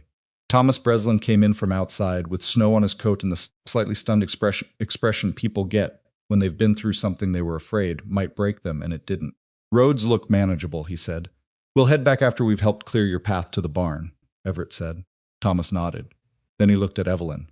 We're not signing, he said. Harlan's paper, we're not signing it. Evelyn nodded. Good, she said. Thomas looked like he wanted to say more and couldn't find the exact shape of it. Clement came in behind him, covered in snow, and said, the mare's fine. I was worried about her leg, but she's fine. And that was the morning practical and ordinary and survivable, which was exactly what they had needed it to be. They made it back to the Blackwood ranch by early afternoon. Rashad was slow and careful, the horse working through drifts that were thigh-high in places, Everett picking the line with the patience of someone who understood that impatience in these conditions had a price. Evelyn sat beside him on the bench with her shoulder against his, not because she'd planned it, but because the bench was cold and the warmth was there, and they had, over 3 days and 2 nights in the Breslin house, moved past some invisible threshold neither of them had named. Sutton met them in the yard. He looked at the wagon. He looked at both of them. He allowed himself the expression of a man who had been right that this was not a sensible plan, and had the grace not to say so. How are the Breslins? He was asked. Steady, Everett said. They're holding. Sutton nodded. Hewitt's letter came yesterday. he said. The messenger made it through before the storm got bad. He's arriving on the morning stage tomorrow. Evelyn was already moving toward the house. Then I have tonight, she said. She worked at the kitchen table until past midnight. The 6 files organized by family. The timeline she'd been building across 3 different sheets of paper, now consolidated. The date of each original loan, the date of each modification agreement, the name of the loan officer, the amount each family had paid in excess of their original terms. The map, redrawn clean on better paper, with the Sutter Run corridor marked clearly and each property labeled. At some point, Everett came and sat across from her and didn't offer to help. He understood that the organization was hers, that she knew where everything was in a way that couldn't be transferred in one evening, but he stayed, made coffee, refilled her cup without being asked. Around 11, Cal knocked at the kitchen door. Evelyn looked up. Cal had the expression of someone who had been deciding for several hours whether to say something. I heard something in town today, he said, when I took Sutton's supply order. Come in, Evelyn said. He came in. Stood near the door the way he did when he was uncertain. Harlan's been talking, Cal said, to people in town. I heard it from the feed man and then from 2 other people separately. He paused. He's been saying you've been causing trouble with the Valley families, that you came from Missouri with some kind of grudge, that you've been stirring up resentment against the bank. He stopped. To what? Everett asked quietly. To make a name for yourself, Cal said. That's how he said it, that you wanted to be important. That the stories you've been telling people about their loan agreements were exaggerated, that you don't actually understand finance and the families you've talked to have been misled. The kitchen was quiet. Evelyn looked at the papers on the table in front of her. She felt something not quite anger, something colder and more contained than anger. The particular feeling of recognizing a tactic she had seen before from a man in Missouri who had used the same one when he realized she was getting close. When you couldn't discredit the evidence, you discredited the person holding it. How many people did you hear this from? She asked. At least 6, Cal said. It was moving fast. She looked at Everett. He was very still. He's scared, Everett said. He's moving, Evelyn said. There's a difference. She stacked the last file and set it on top of the others. Squared the edges. She looked at everything on the table, 3 months of careful, quiet work, organized into a shape that Hewitt could follow. Let him talk, she said. Let him say everything he wants to say. She looked at Everett. Because tomorrow morning, when Hewitt walks through that door and sits down at this table, everything Harlan has been calling exaggerated is going to be documented, sourced, and signed by 6 families who are done being quiet about it. Everett looked at her across the table. He should have looked more carefully, he said, that night at dinner, when his ledger fell. Men like Harlan don't look carefully at women like me, Evelyn said. That's usually their first mistake. She closed the last file. And it's always their most expensive one. Marcus Hewitt arrived on the morning stage the following day. He was not what Evelyn had imagined from the newspaper clippings she'd kept for 3 years. She'd expected someone more formally imposing, someone who announced himself. What came through the Blackwood Ranch door was a spare, quiet man in his late 50s with a lawyer's coat and a battered case, and the particular quality of someone who had spent his career listening to a great deal of complicated information and had gotten very good at finding the important part quickly. He shook Everett's hand. He shook Evelyn's hand. He looked at the table. 6 files, the timeline, the map. He sat down, opened his case, took out his own notebook and said, "Show me the first modification agreement." Evelyn put it in front of him. He read. He reached page 4. His pen moved once a small mark in the margin of his notebook. He read to the end, set the agreement down, looked at Evelyn. "You found this yourself," he said. "I did. How?" "I recognized what I was looking at," she said. "I'd seen the mechanism before. Different documents, different state, same basic approach." Hewitt looked at her for a moment with the measuring attention of a man who was recalibrating. "Show me the second," he said. She put it in front of him. He read. Page 4. His pen moved again. By the time he'd read all 6, there were 6 marks in his notebook, and Hewitt had the expression of a man who had walked into a room, expecting to find one thing and found something considerably larger. He looked at the map. He looked at the timeline. He looked at Evelyn. "How long did it take you to build this?" he asked. "About 3 months," she said. He looked at the files again. "Mrs. Blackwood," he said, "this is not a misunderstanding." He paused. "This is fraud." The word landed in the kitchen like a stone into still water. Everett, across the table, let out a slow breath. Evelyn kept her hands flat on the table. She had known that word was coming. She had known it for weeks. But there was a particular weight to hearing it said aloud by someone whose job it was to determine exactly that, not a neighbor, not a sympathetic ear, not a man who trusted her instincts. A lawyer who had read the documents himself and arrived at the same conclusion. "We have 6 families," she said. "Are 6 enough?" Hewitt looked at her. 6 families with 6 nearly identical modifications. the same loan officer appearing in 4 of them, a board member with a documented pattern of acquiring distressed properties along the same water corridor, and a timeline that shows the modification agreements were structured to guarantee default within 2 to 3 years. He closed his notebook. "We don't just have enough for a case, Mrs. Blackwood." He looked at both of them. "We have enough to take Victor Harland apart." Hewitt stayed 3 days. He worked the way serious lawyers work, not dramatically, not with the theatrical intensity of someone performing competence, but with the quiet, methodical focus of a man who understood that the difference between a case that holds and one that collapses is almost always in the details nobody bothered to verify. He read every document twice. He asked questions that seemed peripheral until you understood what he was building toward. He made notes in a handwriting so small that Evelyn, glancing at his notebook, couldn't read it without leaning in, and she suspected that was intentional. He met with the families. Not all at once, that would have been too much, too loud, too easy for Harlan's people in town to get wind of. Hewitt met them separately, one family per afternoon, each at the Blackwood Ranch kitchen table, with Evelyn present and Everett nearby, and the documents spread between them. Agnes Harmon came first and sat with her hands folded in her lap and answered every question. Hewitt asked in a voice that was steady, because she had decided it was going to be steady, not because it wanted to be. When Hewitt asked her to describe the conversation she'd had with Caldwell when she signed the modification, she described it in exact detail, the words he'd used, where they'd been sitting, what time of year it was, whether anyone else had been present. Hewitt wrote for a long time after she finished. "Mrs. Harmon," he said, "did Caldwell explain what would happen to your interest if you missed a payment under the modified terms?" "He said it would be the same as before," she said. "He said the modification was just a reorganization of the schedule." "Did he put that in writing anywhere?" Agnes looked at the table. "No. Did you ask him to?" She was quiet for a moment. "I asked him if I should have someone look at it. A lawyer or someone who understood these things." She stopped. "He said it was standard. That having a lawyer review standard documents was the kind of thing people did when they didn't trust their bank." He said. She stopped again. "What did he say?" Hewitt asked, not urgently. "Just asking."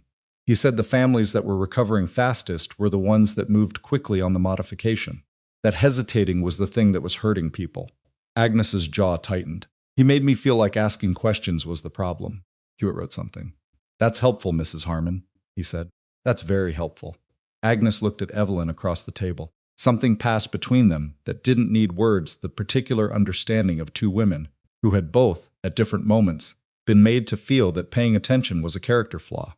Ruth Pearson came on the second afternoon and was straightforwardly, unsentimental, angry about the whole thing in a way that Hewitt seemed to find easier to work with. She'd brought her documents in a leather satchel that had belonged to her husband, and she laid them on the table with the efficiency of someone who had been wanting to do exactly this for a long time and was not going to waste the opportunity. Clara Finch came the following morning and provided, in Evelyn's estimation, the single most useful piece of testimony of the 3 days, not because her situation was more severe than the others, but because Clara had understood, at the time of signing, that something was wrong and had asked the right questions and had been given answers that were technically accurate but functionally deceptive. "He never lied," Clara said. "That's what's been driving me insane about this for 2 years. Every answer he gave me was true. He just answered the questions I asked, instead of the ones I needed to ask." Hewitt looked at her with the focused attention he gave to everything important. "That's a distinction that matters legally," he said. "Omission with intent to deceive is actionable.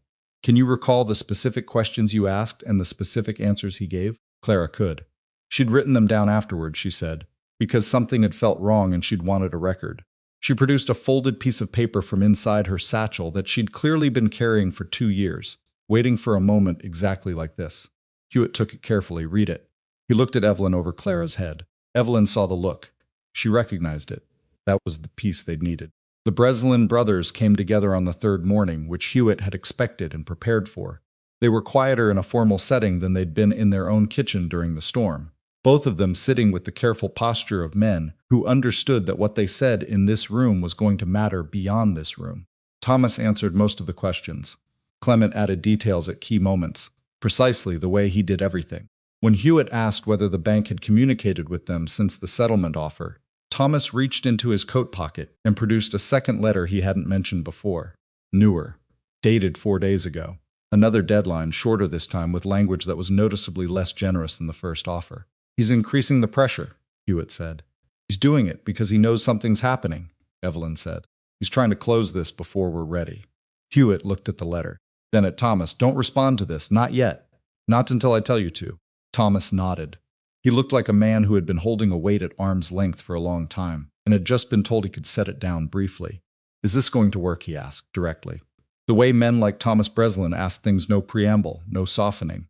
Hewitt considered the question seriously, which Evelyn appreciated. He didn't offer the easy reassurance. "We have a strong case," he said. "Strong enough that I'm comfortable moving forward.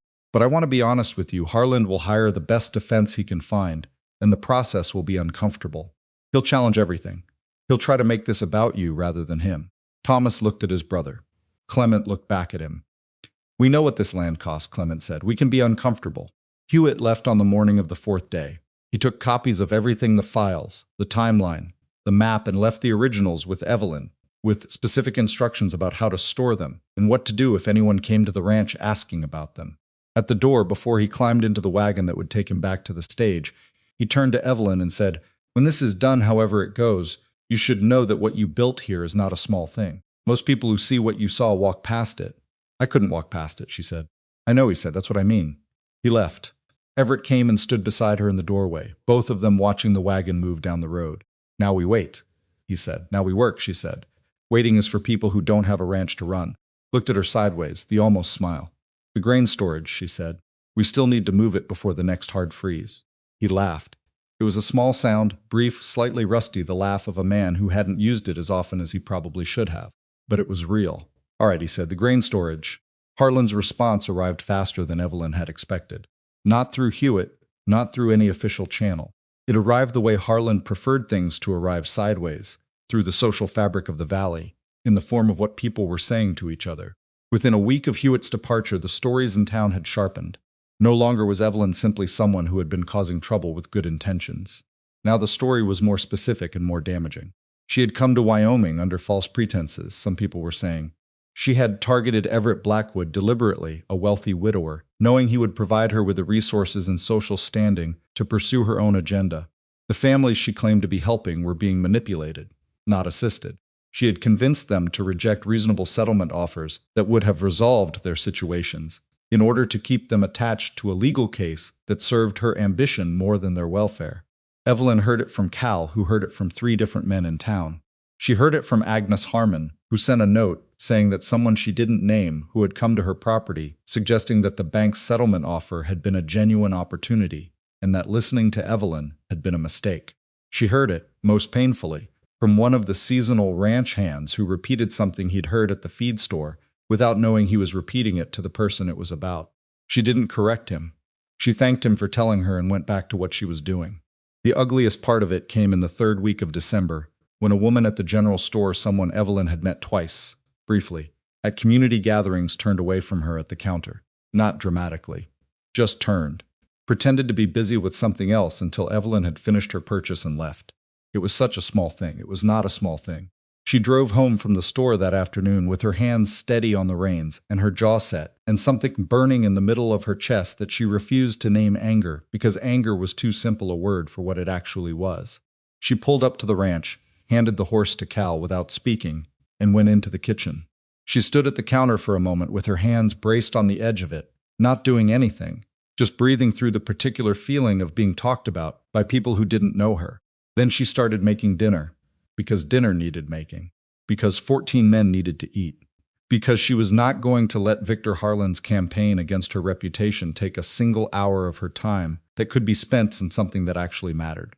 Everett came home late that evening from a meeting in town she hadn't asked the details of, and he came into the kitchen with something in his face that told her the meeting had included information about Harlan's campaign. She waited. He sat down. He didn't say anything right away, which meant he was sorting through several things at once. "I spoke to Alderman Whitfield today," he said finally, "and to 2 other men in town who have been repeating what Harlan's been saying." He paused. "I told them I was aware of the stories. I told them they were false. I told them specifically and clearly that my wife's investigation had my full support and had produced evidence of genuine fraud against 6 families in this valley." Evelyn kept her hands moving on what she was doing. "How did they respond?" she asked. "Whitfield said he'd always thought Harlan was too comfortable," Everett said. The other 2, he paused. One of them wasn't sure. "The other told me I should consider the possibility that I'd been convinced of something that wasn't true." She looked at him. "What did you tell him?" she said. Everett met her eyes. I told him I'd been running a ranch for 15 years and reviewing financial records for 20, he said, and that if he thought I couldn't read a modification agreement and understand what it was doing, he was welcome to come to my kitchen, and I'd show him. Evelyn looked at him for a moment. Did he come? She asked. No, the wry look. But he stopped talking. She turned back to the stove. They'll keep talking, she said, until the case goes to court. There's nothing to be done about it. I know, Everett said. But I wanted you to know that I'm not. He stopped. Started differently. That I don't intend to be quiet about this while he's doing it. She was quiet for a moment. Thank you, she said. Just that, not elaborate. Just the two words meaning what they meant. The case was filed in the first week of January. Hewitt submitted the complaint on behalf of 6 families against Hartwell Consolidated Bank and, through the bank's governance structure, against Victor Harland in his capacity as a board member with oversight responsibility for the loan modification program. The complaint alleged systematic fraud through deliberate misrepresentation of loan terms during a period of economic distress, and sought restoration of the original loan terms, recovery of excess payments made under the fraudulent modifications, and reversal of any foreclosure proceedings initiated on the basis of the modified terms. Harland's response took 11 days. He hired a lawyer named Prentice from the Capitol, a man with a significant reputation and the kind of practiced confidence that comes from winning a lot of cases by being better prepared and more expensive than the other side. Prentice filed a motion to dismiss on jurisdictional grounds that Hewitt said was standard delay tactic and would fail. He was right. It failed inside of 3 weeks. Then Prentice filed a challenge to the evidence arguing that Evelyn's copies of documents rather than the originals should be inadmissible. Hewitt had anticipated this. The originals were produced. Each family had kept theirs as Evelyn had told them to. The challenge failed. Then Prentice moved to depositions. This was the part that was not comfortable, as Hewitt had warned it would not be. Each family was deposed.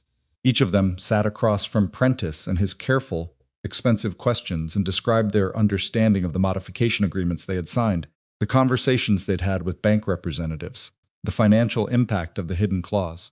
Prentice was skilled. He found the places where memory was imprecise, where dates were approximate, where certainty shaded into something softer, and he worked those places with the patience of someone who has done this long enough to know that imprecision is often more damaging than contradiction. Agnes Harmon came out of her deposition looking like she'd been turned inside out. Evelyn made her tea. He made it sound like I was careless, Agnes said. Like I should have known. He's supposed to make it sound like that, Evelyn said. It doesn't mean you were careless. I should have asked more questions, Agnes. Evelyn waited until the older woman looked at her. Caldwell spent 30 minutes in your kitchen explaining why you didn't need to ask more questions. That's the fraud, not you're not asking. Agnes was quiet for a moment. Hewitt said the same thing, she said. Then Hewitt and I are right, Evelyn said. Something that might have been a small, tired smile moved across Agnes's face. She picked up her tea. Evelyn was deposed in the second week of February. She had known it was coming. Hewitt had prepared her over 2 full evenings at the kitchen table, walking her through the questions Prentice was likely to ask, and how to answer them not with strategy in the sense of evasion, but with the discipline of saying what was true and only what was true, and not filling silence with elaboration that could be used against the case. The deposition was held at the courthouse in Coldwater Crossing. Prentice was exactly what she'd expected, measured, intelligent, and committed to the strategy. Harland had been running through the social channels for 2 months. He spent the first hour establishing her background, Missouri, the family farm, the circumstances under which she had come to Wyoming. Then he asked about her motivations. Mrs. Blackwood, when you first began speaking with your neighbors about their loan agreements, what was your primary purpose? I recognized that they were being harmed, she said. I wanted to understand how and whether it could be stopped. You say you recognized it, Prentice said. What did you recognize specifically? I recognized the structure of a deceptive modification clause. I'd seen similar language in Missouri, in a different context. In Missouri, Prentice said, where your family lost their farm. Yes. To a situation you describe as similar to the one you identified here. Similar mechanism, yes. So you arrived in Wyoming, a territory you'd never lived in, among people you'd never met, and within weeks you identified a pattern that had escaped the notice of everyone around you. He paused, deliberately. Does that seem likely to you? Hewitt was across the table. She felt rather than saw him stay still. He had told her this question was coming in almost exactly this form. Most people don't know what to look for, she said. I did. That's not remarkable. It's just specific knowledge. Specific knowledge you'd acquired through a personal grievance. Specific knowledge I'd acquired through a painful experience, she said. They're not the same thing. Prentice moved on.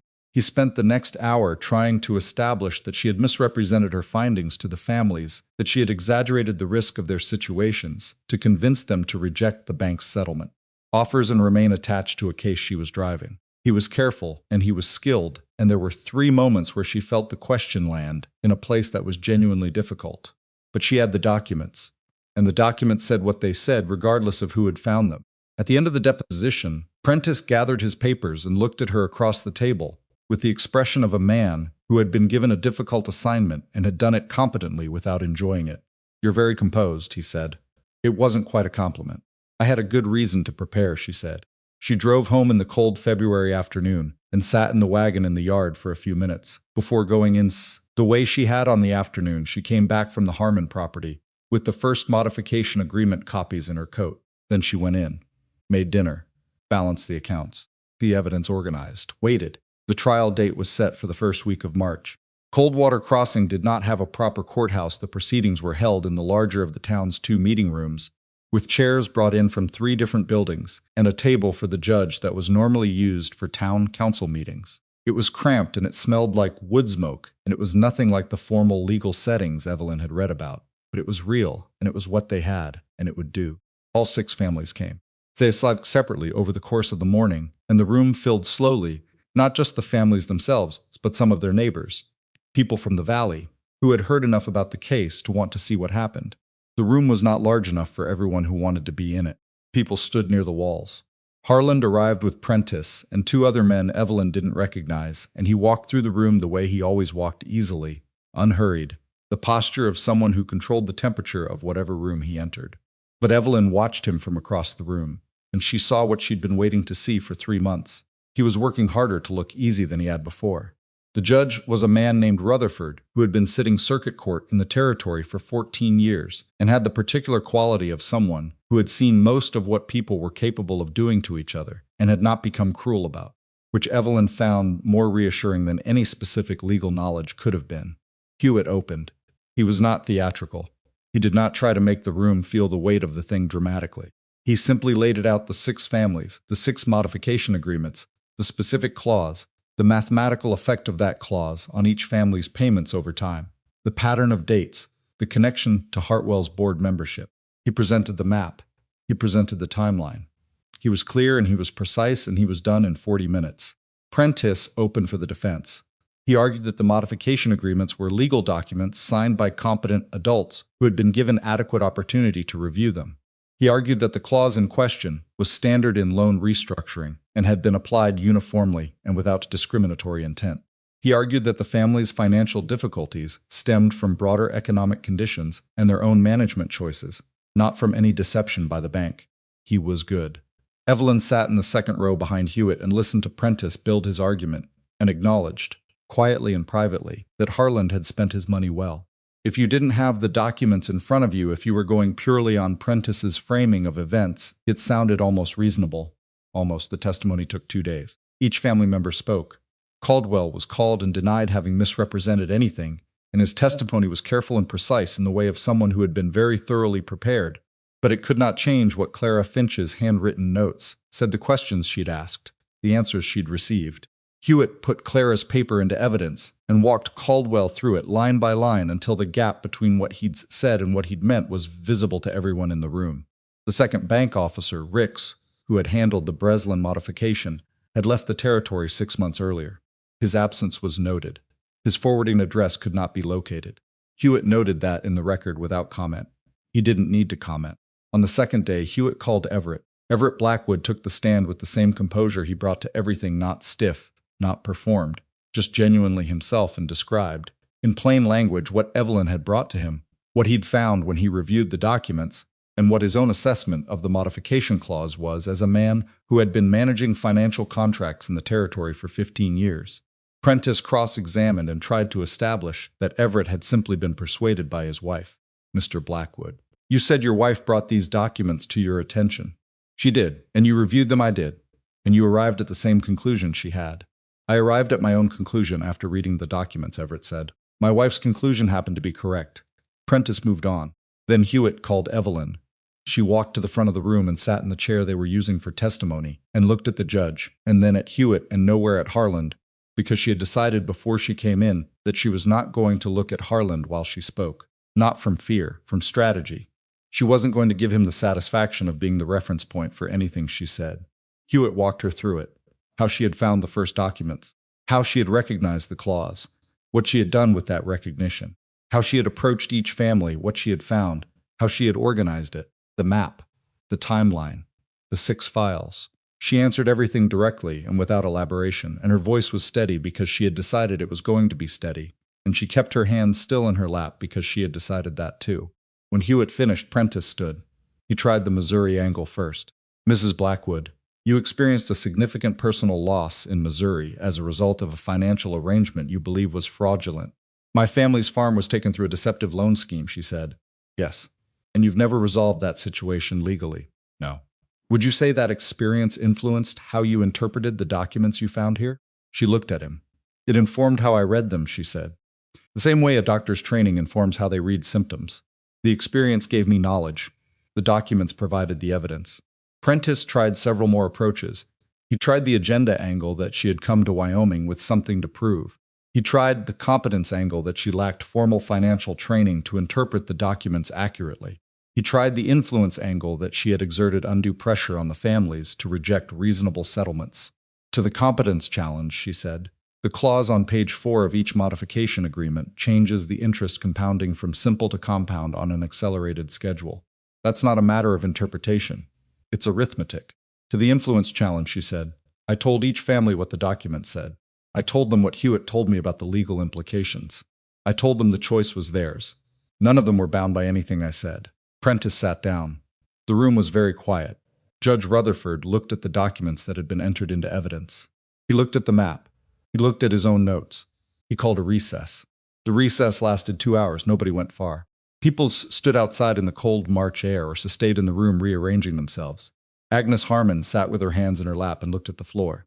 Ruth Pearson stood near the window with her arms crossed, looking like a woman who was not going to allow herself to hope too much because she had learned that hope has weight, and you can only carry so much of it safely. Thomas Breslin stood near the door with Clement and spoke to nobody. Evelyn stood with Everett in the corner of the room, close enough that she could feel the warmth of him, and neither of them talked much. However it goes, Everett said quietly, at some point in the second hour. However it goes, she agreed. But she thought it was going to go the right way. She had read Rutherford's face during the testimony the way she read everything carefully, without assumption, looking for what was actually there, rather than what she wanted to be there. And what she'd seen in his face when he looked at Clara Finch's handwritten notes, and again when Hewitt walked Caldwell through the gap between what he'd said and what he'd meant, was the particular expression of someone who has found the thing they were looking for, without knowing exactly what it was going to look like when they found it. Rutherford came back. The room went quiet faster than rooms usually go quiet, the way it happens when people have been holding their breath for 2 hours without quite knowing it. The judge arranged his papers. He looked at the room. In the matter of the modification agreements issued by Hartwell Consolidated Bank to the Harmon, Pearson, Breslin, Delman, Finch, and Decker families, he said, this court finds sufficient evidence of systematic misrepresentation in the modification process to constitute fraud under territorial contract law. The room absorbed this. The modification agreements are declared void, and without legal effect, Rutherford continued. The original loan terms are reinstated for each affected family. Excess payments made under the fraudulent modifications are to be calculated and returned. Foreclosure proceedings initiated on the basis of the void modifications are immediately suspended pending review. Properties already transferred through those proceedings are placed into receivership for determination of rightful ownership. He paused. The bank's board governance and its members' involvement in the modification program are referred for investigation by the Territorial Banking Authority. The court specifics the pattern established in this evidence regarding the geographic concentration of affected properties and the timing of related land acquisitions. He looked at Harland directly when he said that last sentence. Harland was very still. His face had changed. Not collapsed, he was too practiced for that. But the easiness was gone. The room-filling comfort was gone. He looked, for the first time since Evelyn had known of him, like a man who was calculating a situation he had not tasted and was not sure he could control. Prentice was already leaning in to say something to him. Harland didn't appear to be listening. He was looking across the room. At Evelyn, she met his gaze. She held it for exactly as long as it took to make clear that she was not going to look away. And then she looked at Agnes Harmon instead, because Agnes was the one who mattered. and Agnes was sitting very still, with her hands pressed flat on her knees, and her eyes bright with something she was not going to let become tears in this room, with all these people watching. Evelyn caught her eye. Agnes nodded. Just barely. And that was the moment. Not the judge's ruling, not the legal language, not the referral for investigation. That small nod, from a woman who had been sitting at her own kitchen table 2 years ago with a document she didn't understand, and a bank officer who had explained carefully why she didn't need to worry about it. That was the moment it became real. People moved slowly out of the meeting room afterward. There was none of the release that Evelyn had half expected, no immediate rush of celebration, no embraces, no noise. People moved carefully, the way you move after something significant, taking it in gradually rather than all at once. Ruth Pearson shook Hewitt's hand without speaking. Thomas Breslin shook Everett's hand, and then, after a pause that lasted long enough to be deliberate, shook Evelyn's hand too. Clara Finch stopped beside her on the way out and said, 2 years I've been carrying that paper, and touched Evelyn's arm briefly, and kept moving. May Decker stood outside in the cold with her face turned toward the pale March sky for a long moment before she came back to herself and went to find her wagon. Harland left without speaking to anyone. Prentice followed him, and the 2 men Evelyn didn't recognize, and they moved through the dispersing crowd with the particular speed of people who need to get somewhere private. Evelyn watched them go, then she felt Everett beside her. It's not finished, she said quietly. The banking authority investigation. The property recovery proceedings, that's all going to take time. I know, he said. People are going to have hard months ahead still. The ruling gives them their footing back, but it doesn't repair everything. I know that too, he said. She looked at the street, at the people from the valley, moving through the cold afternoon toward their wagons and horses, each of them carrying something slightly different now than what they'd carried in. The ranch hands need their dinner, she said. They do, he agreed. They walked to the wagon. Neither of them spoke much on the drive home, but it was the comfortable quiet of 2 people who have come through something together and don't need to narrate it to know that it was real. The ranch came into view as the light was going. The smoke from the kitchen was already rising.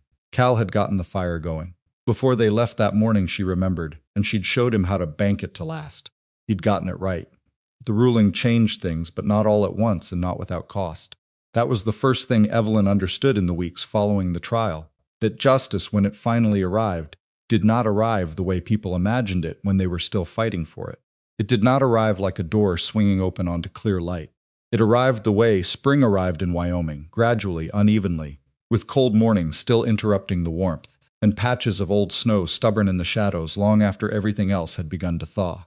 The banking authority's investigation opened within 2 weeks of Rutherford's ruling. 2 men from the territorial capital arrived in Coldwater Crossing on a Tuesday morning and set up in the back room of the land registry office with boxes of Hartwell's records that the court order required the bank to produce. Evelyn did not meet them directly. Hewitt communicated with them, and Hewitt communicated with Evelyn, and the process moved in the slow, bureaucratic way of official things that have their own timeline, regardless of what the people most affected by them need. The property recovery proceedings were slower still. The Delman family's situation, resolved first, their modification had been the most recent, their original terms the most clearly documented, and their excess payments the most straightforward to calculate. By the end of March, they had a court order restoring their loan and a schedule for repayment of the overage that was, while not generous, at least survivable. Albert Delman drove out to the Blackwood Ranch on a Saturday afternoon and stood in the kitchen doorway with his hat in his hands and said, "I don't know how to say what I want to say." "You don't have to say it," Evelyn told him. "I want to," he said. He was quiet for a moment, working at it. "My father told me once that the worst thing debt does to a man isn't take his money. It's take his sense of himself. Make him feel like he deserves what's happening." He paused. "I believed that for 2 years. That I'd done something wrong. That I'd been stupid." He looked at her. "You were the first person who told me I hadn't been stupid. That someone had worked hard to make sure I wouldn't see what was happening." Evelyn looked at him steadily. "You weren't stupid," she said. "You were targeted. There's a meaningful difference." Albert nodded. He put his hat back on. "I'll bring my wife out next time," he said. "She's been wanting to meet you." "I'd like that," Evelyn said.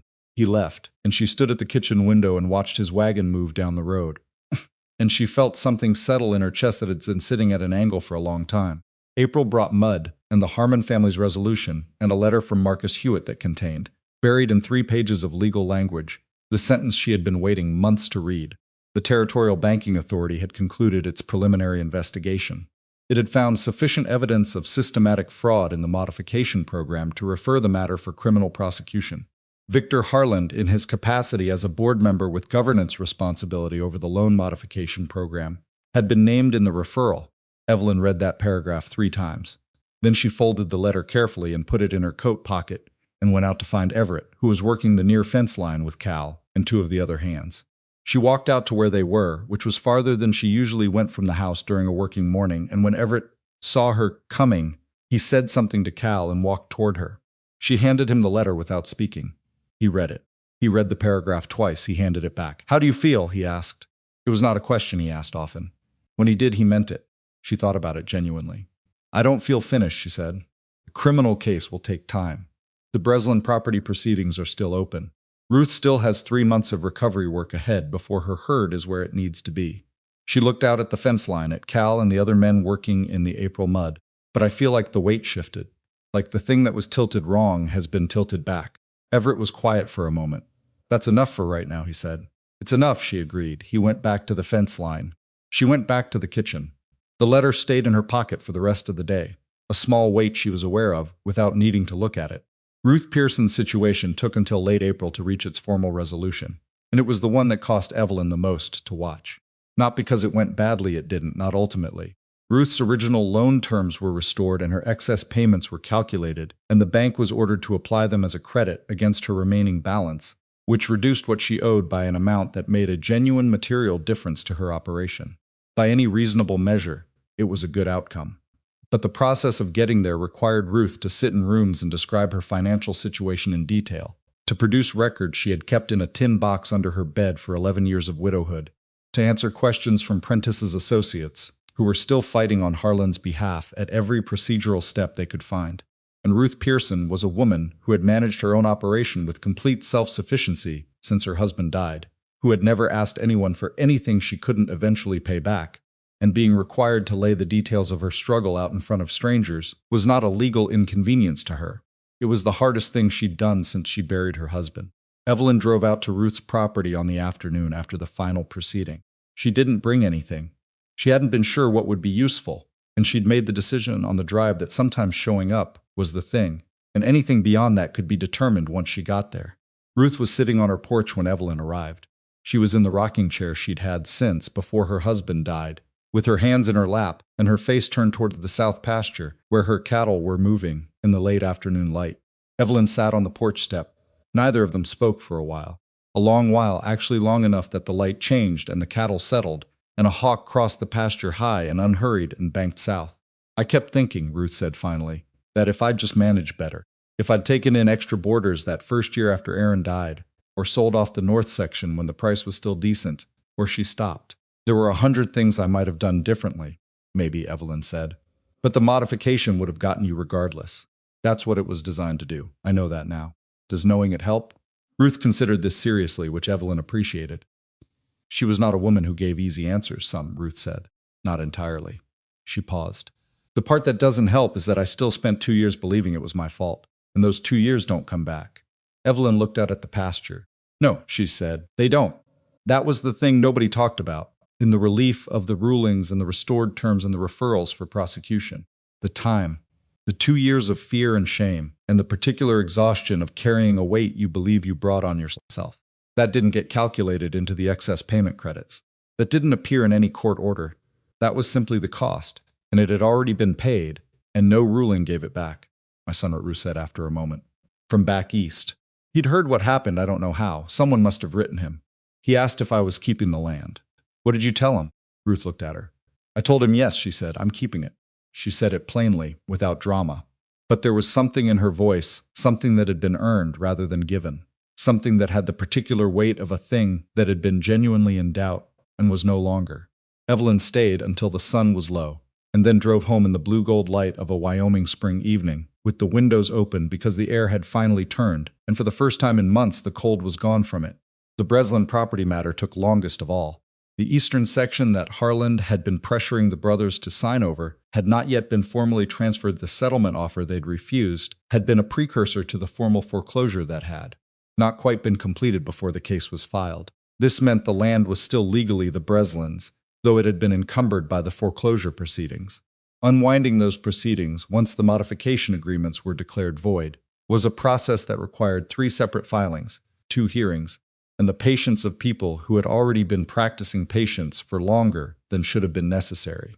Thomas Breslin came to the Blackwood Ranch in early May, on a Wednesday, and sat at the kitchen table and ate a meal, and drank coffee and talked about the water levels in Sutter, run this spring, which were good, better than last year.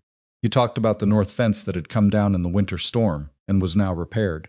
He talked about a mare that had foaled in March, and the foal's unexpected disposition, which was sweet-tempered in a way that mares from that line generally weren't.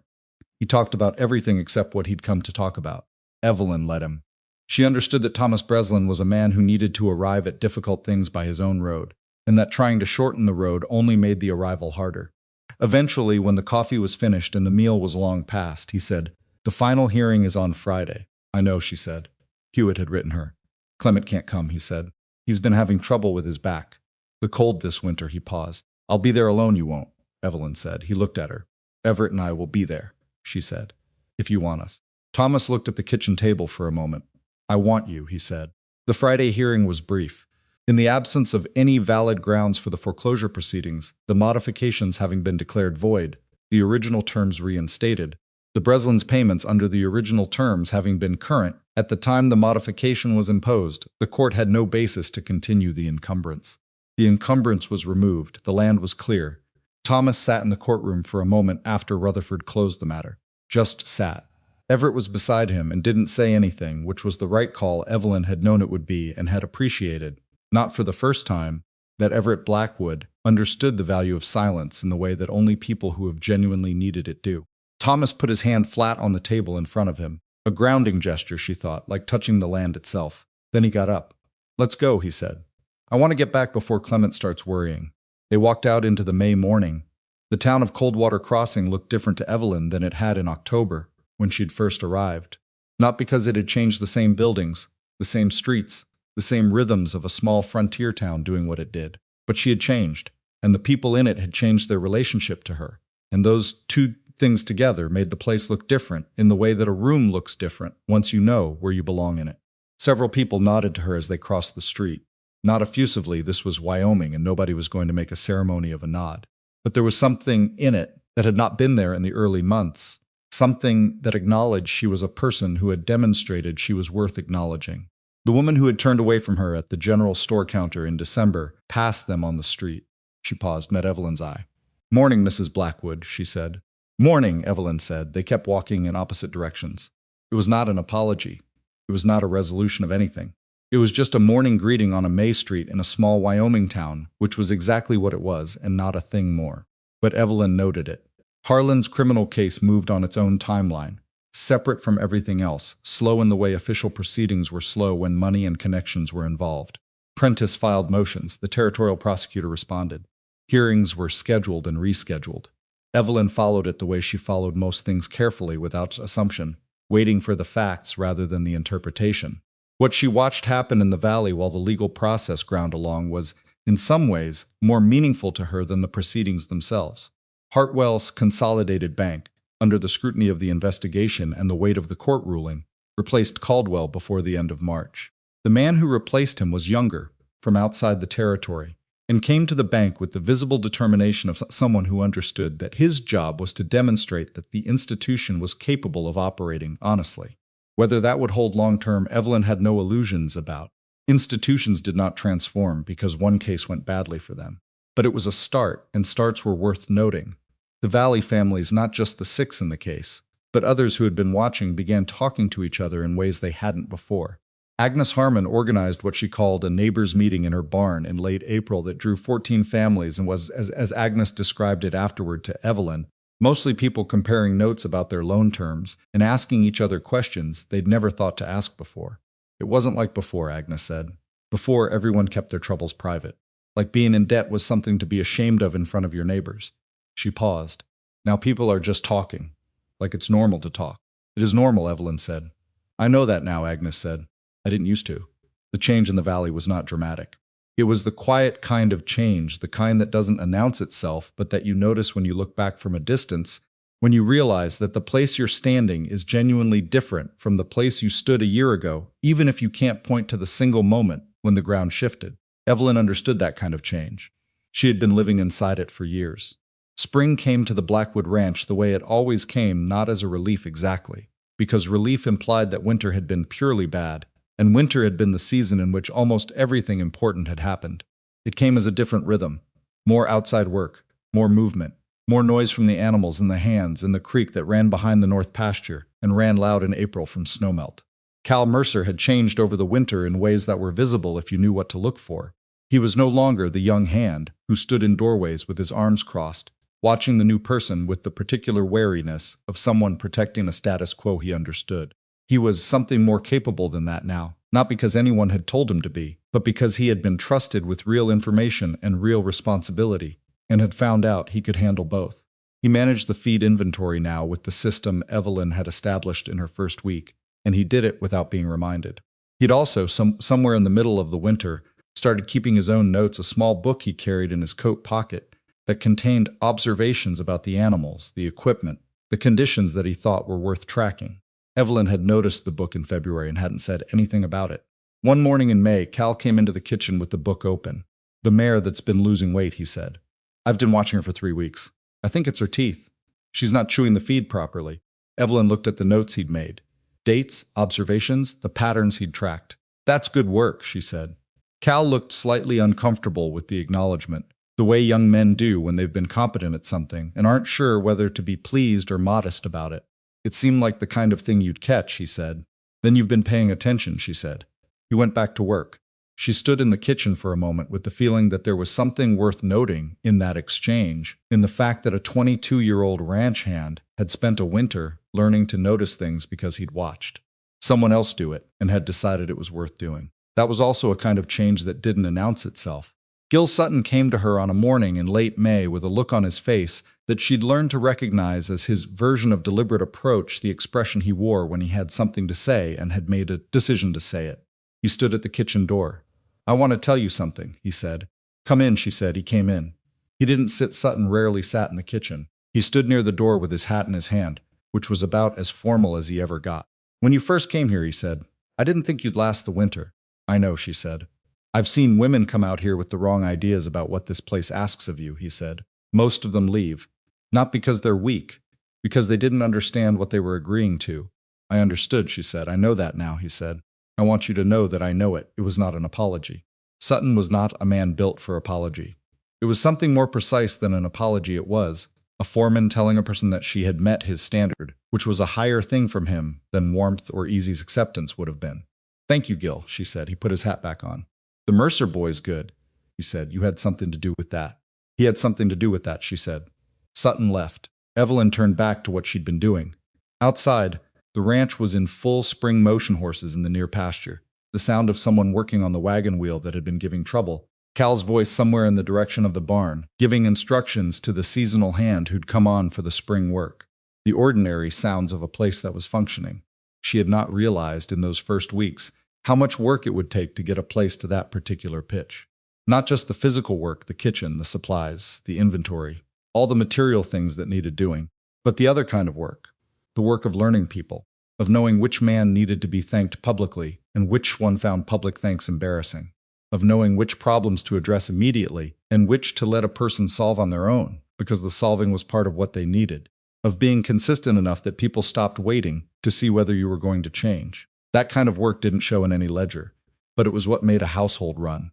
The morning in June when Everett placed the ranch records on the kitchen table was a Thursday. Evelyn had been going over the summer supply list, adjusting quantities based on the revised head count, 2 additional seasonal hands for the summer work, and she heard him come in from the yard and pour himself coffee and then settle at the other end of the table. She kept working. He was quiet for a moment in the way that meant he was working toward something. She turned a page. He pushed the ranch records toward her. She looked at them. They were the formal records, the ownership papers, the account ledgers, the land documents, the ones kept in the locked cabinet in the study that Everett reviewed every quarter. "I want your name on them," he said. She looked at him. "Officially?" she said. "Officially," he said. She looked at the papers. She looked at him. This was not a romantic gesture, not in the way of stories, not swept up in music and momentum. It was Everett Blackwood sitting at a kitchen table on a Thursday morning with coffee going cold beside him, saying a thing he had thought about carefully and had decided to say.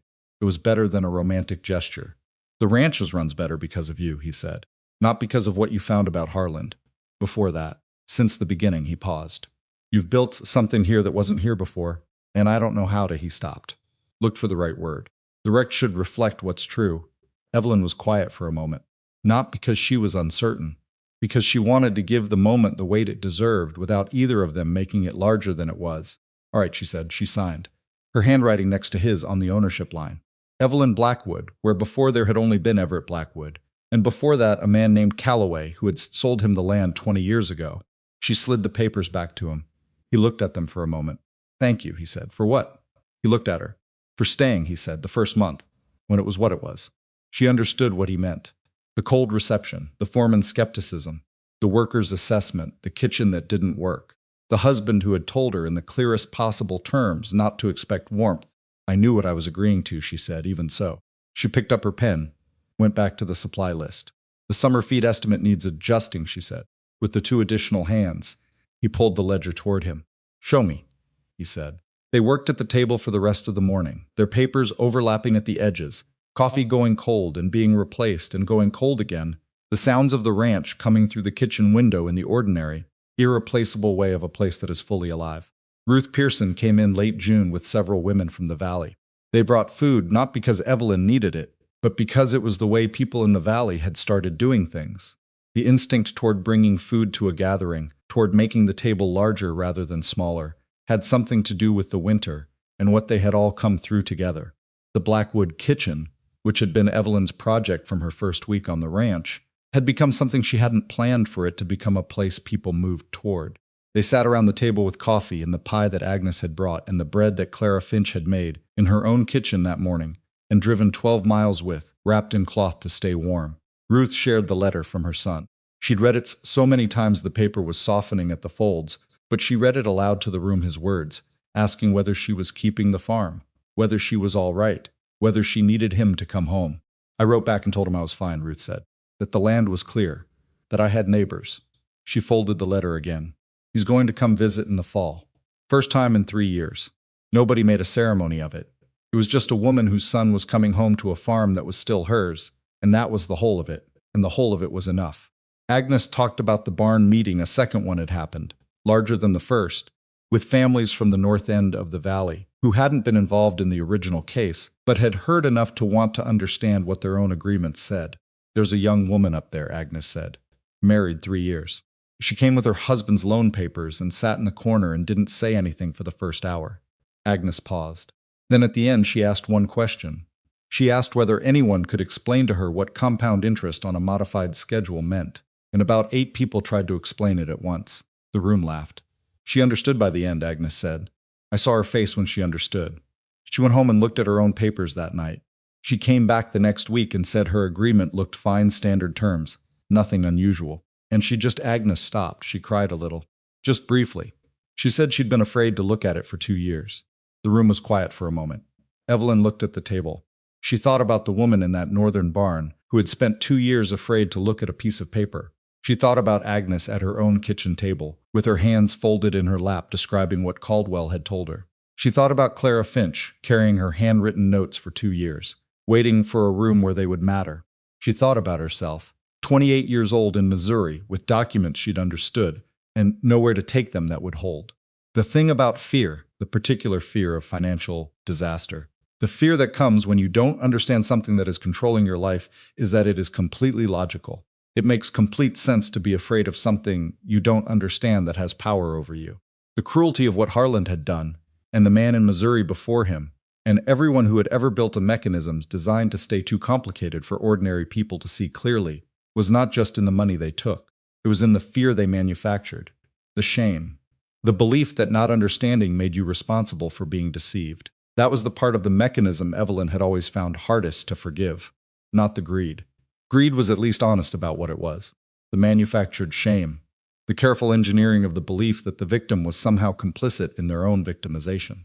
That was the part that had kept families in the valley from talking to their neighbors. That was the part that had kept a young woman in a northern barn afraid to look at her own papers for 2 years. That was the part that, when it cracked, and it cracked because people started talking to each other, because Agnes organized a meeting in her barn, because information that had been kept private started moving through the valley. The way water moves when you clear a blocked channel had changed something more significant than any individual ruling could change. Evelyn didn't say any of this out loud. Some things didn't need to be spoken to be understood. The criminal case against Victor Harland concluded in the late summer. Evelyn received Hewitt's letter on a Tuesday afternoon in August, when the heat was still serious and the ranch was in the full noise of summer work. She read it at the kitchen table with the window open and the sound of the hands working coming through from the yard. Harland had accepted a settlement with the territorial prosecutor rather than proceed to trial. The settlement involved his resignation from the Hartwell Board, the permanent surrender of his banking licenses, significant financial penalties, and this was the piece that Hewitt noted with particular care in his letter: a permanent prohibition against participating in any governance role in any financial institution in the territory. He had not gone to prison. Evelyn read that part twice and sat with it for a moment. She had not expected prison, truthfully. She had understood from her conversations with Hewitt that the evidence, while strong enough for civil judgment, was harder to bring to criminal conviction when the defendant had resources and skilled representation. And Harland had spent his entire career building exactly the kind of armor that wealthy, connected men build, not obvious, not crude, just the accumulated insulation of someone who has never been directly in the line of anything. She thought about the man in Missouri. He had not faced any legal consequence at all. Harland had lost his position, his licenses, his reputation, his influence in the valley, which had been the thing he'd actually valued most. She understood that about him now, in a way she hadn't entirely at the beginning. The land had been the mechanism. The control of the valley had been the goal. And control for a man like Harland was not just about wealth. It was about the particular satisfaction of being the person that everyone else had to come to. He had none of that now. His house in town was sold by September. He left the territory before the weather turned. Nobody Evelyn spoke to seemed to know where he'd gone, and nobody seemed particularly interested in finding out. She folded Hewitt's letter and put it in the recipe box. Not with the recipes. In the small section at the back where she kept things that mattered: a letter from her mother written the winter before she died, a pressed flower from the Missouri farm that she hadn't entirely decided why she still carried, and now this letter, because it was the end of a thing that had started a long time before Wyoming, and it deserved to be kept somewhere that meant something. The summer moved through in the way of working summers, full and loud and exhausting in the good way, the way that leaves you tired at the end of the day, with the particular satisfied tiredness of work that was real and mattered. Evelyn ran the ranch the way she'd run it since February, when her name had gone on the records. Not differently than before, because she'd been running it effectively since December, and putting her name on a document didn't change the practical reality of anything. But there was something in the formality of it that she hadn't entirely expected to matter, and that did matter, in the quiet way of things that confirm something you'd already built. She and Everett had found their way to something that was harder to name than marriage in the conventional sense. They were two people who had both learned, through different roads, that the version of partnership that requires you to be something you aren't is not sustainable and is not worth sustaining. What they had instead was more specific than warmth and more durable than convenience. It was the partnership of two people who had stopped editing themselves for each other's comfort and had found out to some mutual surprise that what was underneath the editing was worth being in a room with. He still went still and quiet when he was irritated about something. She still moved faster than she told him she was going to move. He still underestimated occasionally how much she could carry. She still overestimated occasionally how much silence could substitute for saying a thing directly. They were, in other words, imperfect in specific and recognizable ways. The evenings were easier than they'd been. He stayed in the kitchen more often than not now, working on his own records or reading at the other end of the table while she worked on hers, and neither of them made a thing of it. It was simply what evenings looked like now in the Blackwood house, which was different from what they'd looked like a year ago. Sometimes he told her things, sometimes she told him things. Not the structured exchanges of two people trying to be close, but the ordinary accumulation of a shared life, the small observations, the half-formed thoughts, the things you say to the person across the room because they're there, and the thought needed somewhere to go. "Cal's going to be good," he said one evening, in the easy way of someone continuing a thought that had been running quietly in the background for a while. "He's already good," she said. "Better," Everett said. "I mean, he's going to be genuinely." He paused. "He could run something." She looked at him. "Have you told him that?" Everett was quiet for a moment. "Not yet." "Tell him," she said.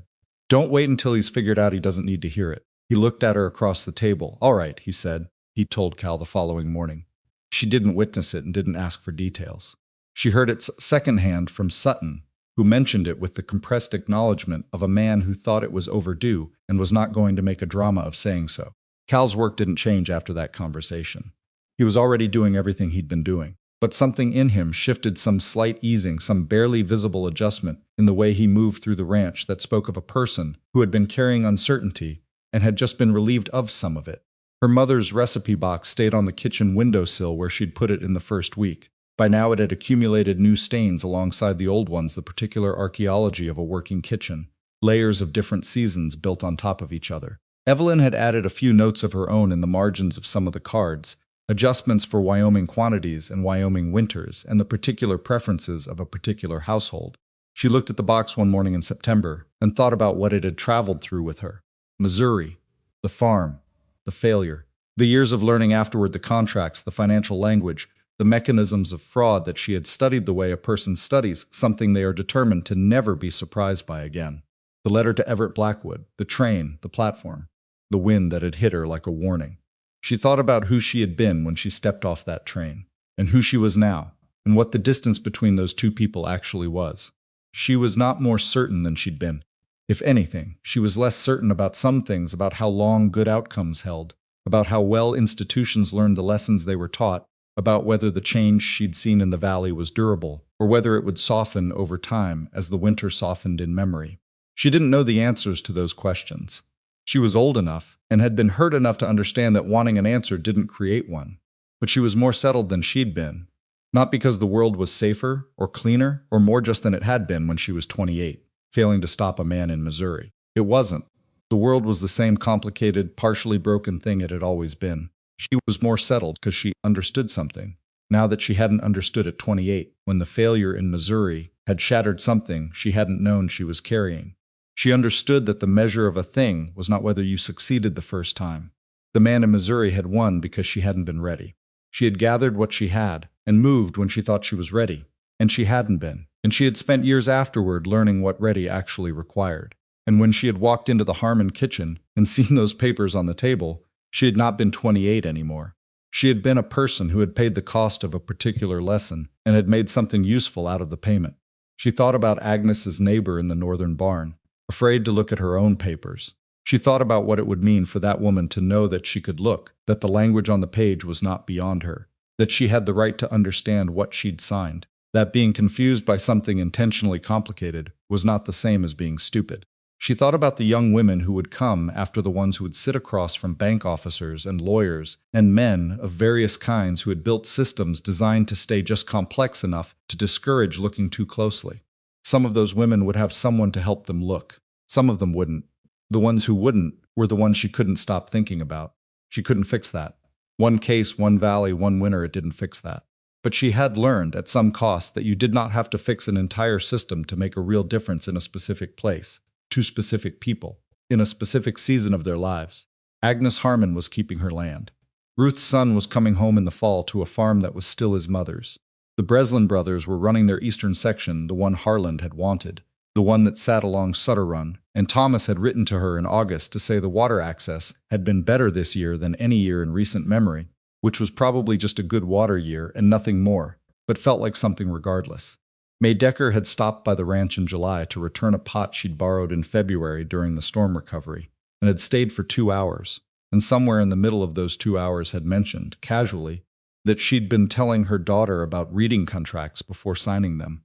I told her to read everything twice, May said, and to ask someone else to read it too if she had questions, and to not let anyone make her feel like asking questions was the problem. Evelyn had looked at her. That's exactly right, she said. May had looked slightly surprised, like she'd been giving ordinary advice and hadn't expected to be told it was something more than that. But it was something more than that. It was, in the small and unglamorous way that most important things are transmitted, the thing passing forward. On an evening in late September, when the light had started doing what Wyoming light does in the fall, going gold and low and lasting longer than it had any logical right, to Evelyn stood at the kitchen window and watched the ranch settle into evening. The hands were coming in from the late work. Cal was leading the horses back toward the barn. Sutton was checking the water trough near the south fence, the last thing he did every evening before calling the day done. Everett was somewhere near the barn. She could hear his voice without being able to make out the words, talking to one of the hands, probably about tomorrow's work. The ordinary sounds of a place that was running. She looked at the recipe box on the windowsill. She thought about her mother, who had made a kitchen work with 7 children and seasonal workers, and whatever the land gave them, and who had never not once, in Evelyn's memory, treated that work as small, who had understood that a meal was not just a meal, that a well-stocked kitchen was not just a practical convenience, that the difference between a household running and a household failing was almost always in the attention paid to things that people in a hurry tended to dismiss. Her mother's lesson had never been about cooking. She had known that for a long time, but she understood it more fully now. Standing in a Wyoming kitchen in the September evening, with a ranch working in the yard behind her, and 6 families keeping their land along Sutter Run, and a recipe box that had crossed the country with her when she had very little else. The lesson was, take the ordinary things seriously. A meal, a worker who was in pain and thought no one noticed, a family's fear that they were too ashamed to name, a small leather ledger slipping from a coat and being caught before anyone could see what was on the page. Those things were not small because they were ordinary. They were the whole of it. She heard Everett's boots on the porch step. He came in and poured coffee and stood at the counter for a moment, looking at her, looking out the window. "What are you thinking about?" he asked. She considered the question. "Missouri," she said. And what it was worth. He was quiet for a moment. "What was it worth?" he asked, not dismissively, genuinely asking. She looked at the recipe box. "This," she said, "all of this. The knowing what to look for. The being ready when it mattered." She paused. "I couldn't have seen what I saw at the Harmon's kitchen table if I hadn't spent years learning to see it." He was quiet. "That's a hard trade," he said. "Yes," she said. "It is." He came and stood beside her at the window. They stood together, looking out at the yard, where the evening was settling, and the hands were finishing, and the whole ordinary machinery of a working ranch was winding down toward night. "You could have gone anywhere," he said, after Missouri. "You could have gone east, or stayed." "I know." "Why Wyoming?" She thought about that. "Because it was far enough," she said, "and because the letter said it would be hard." He looked at her. "You chose the hard thing." "I chose the real thing," she said. "They're usually the same." Outside, Cal was saying something to the seasonal hand, something instructional. She could tell by the tone, the particular voice of someone teaching rather than directing. The other man laughed at something. Then they went into the barn. The light was going now, the gold deepening toward the blue that came before dark. Evelyn picked up her coffee. There was still work to do.